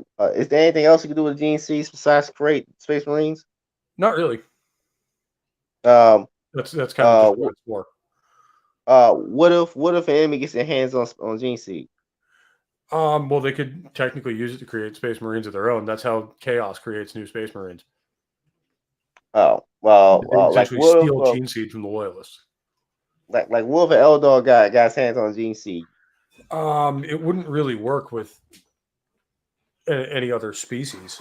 But what if he enslaved a human and he put it in? Well, I mean, technically, the Eldar could make Space Marines of their own. Not that they'd want to, because that would not go well for them. Now, imagine if an Eldar made a Space Marine law to them, like a human brainwashed Well, there's a lot of theory behind that may be one of why one of the Primarchs was exterminated. Is that basically when the Primarchs were scattered throughout the galaxy, he landed on an Eldar world and was raised by them and was loyal to them. And so the Emperor destroyed him when they found it. And his sons, because they did have vaults of gene seed from each of these guys before they were scattered. By the Chaos Gods, no less.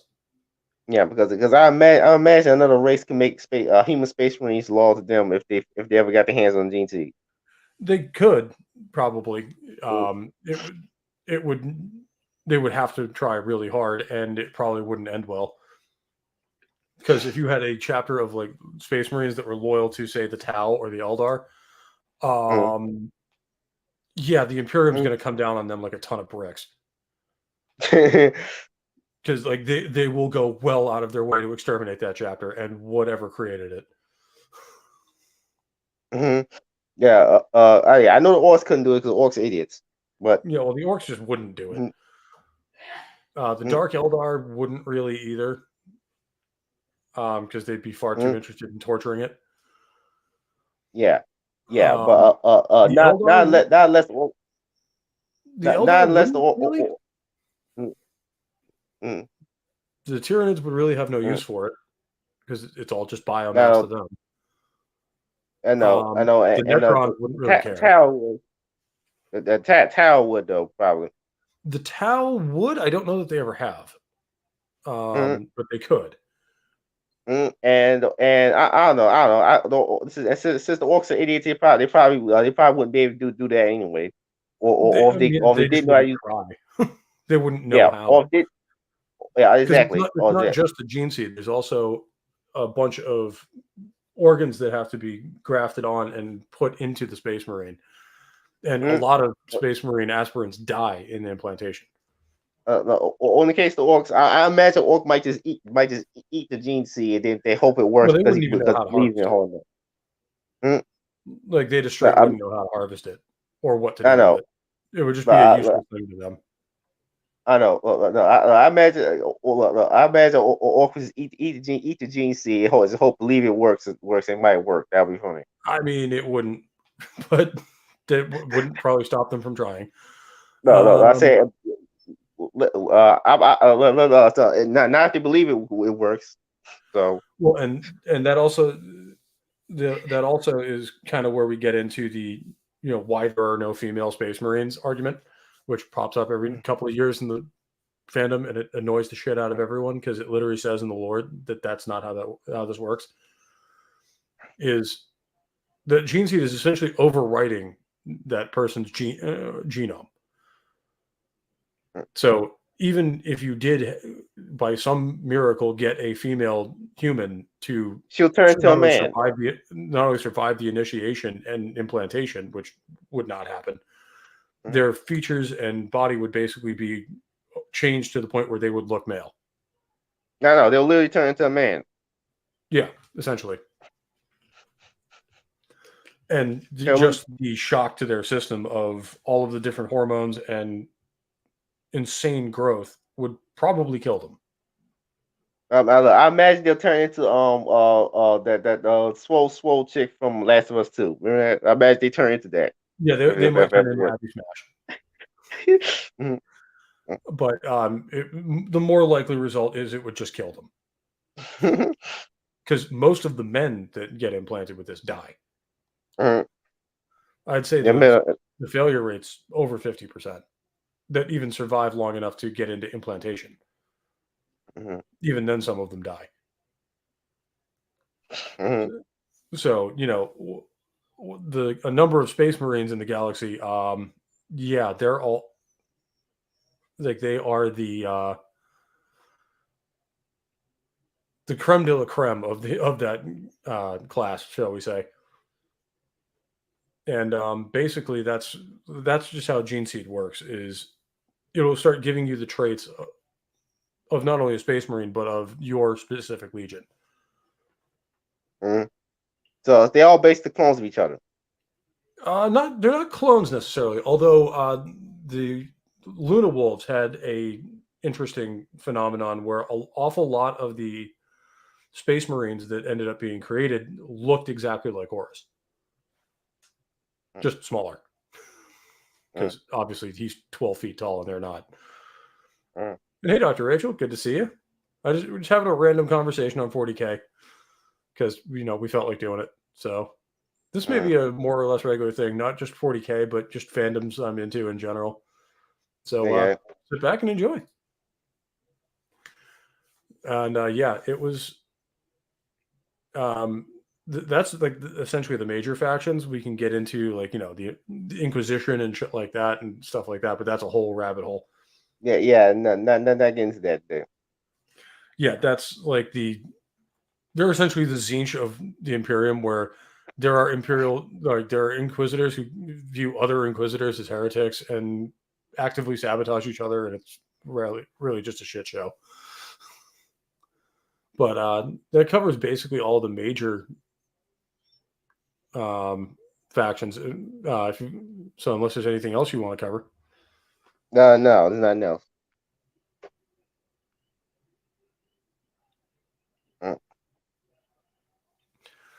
Well, with that,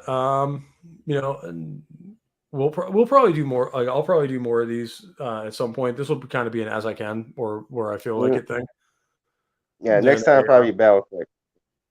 Yes, the next one will probably be BattleTech because, I just will not stop talking about that pretty much regardless of if you want me to or not. Like that's that one, like you said, you're not really into any kind of mecha, but you're more used to the anime version where this is more a Western style of thing where it's not this big artistic thing. It's, an industrial war machine. Yeah, so, I'm more into sentient. I'm more into robots with sentient AI than actual mecha because to me it just takes humanity out of the fight.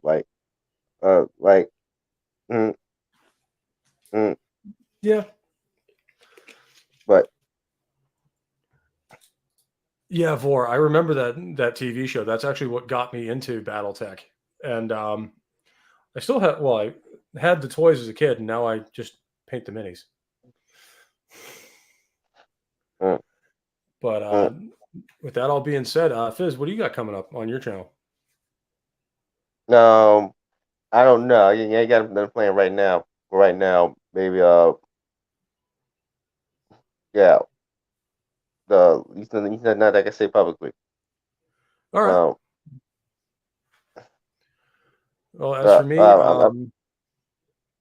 you've got Thursday. I'll probably be on Scott's channel for another Beatles stream. We're doing just like my history of rock and roll streams.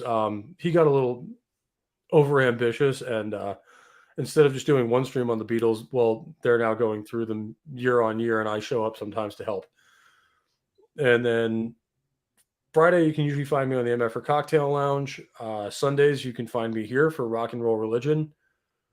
I will probably be starting to do a lot more stuff on Rumble exclusively. So if you're not subbed to me over there, go find me on Pope Metallicus the First over there as well. And in addition to all the stuff I put up on here, you can find going forward, I'll probably do some standalone song reviews and stuff like that where I can actually play the music and talk to you guys about it rather than just me running my mouth and whatever. And then I think YouTube might strike you for that though. Like you play the song on your own guitar or something. I could do that if I took the time to learn a lot of it, or what I'll probably do is just play the song and or the video and talk about it. And I still am toying with the idea of kind of doing like a radio show over there every now and again, where I just kind of sit there and play music for a couple hours, and you guys can come hang out. We'll call it like Pope's Midnight Mass or something like that. And that'll be a Rumble exclusive. And you can catch me every Monday on It's Only Talk and Roll with 70s Rock Fan. And Fizz, you got anything else for him? No. All right. So with that all being said, take care, stay safe. I love you all. And I'll catch you next time.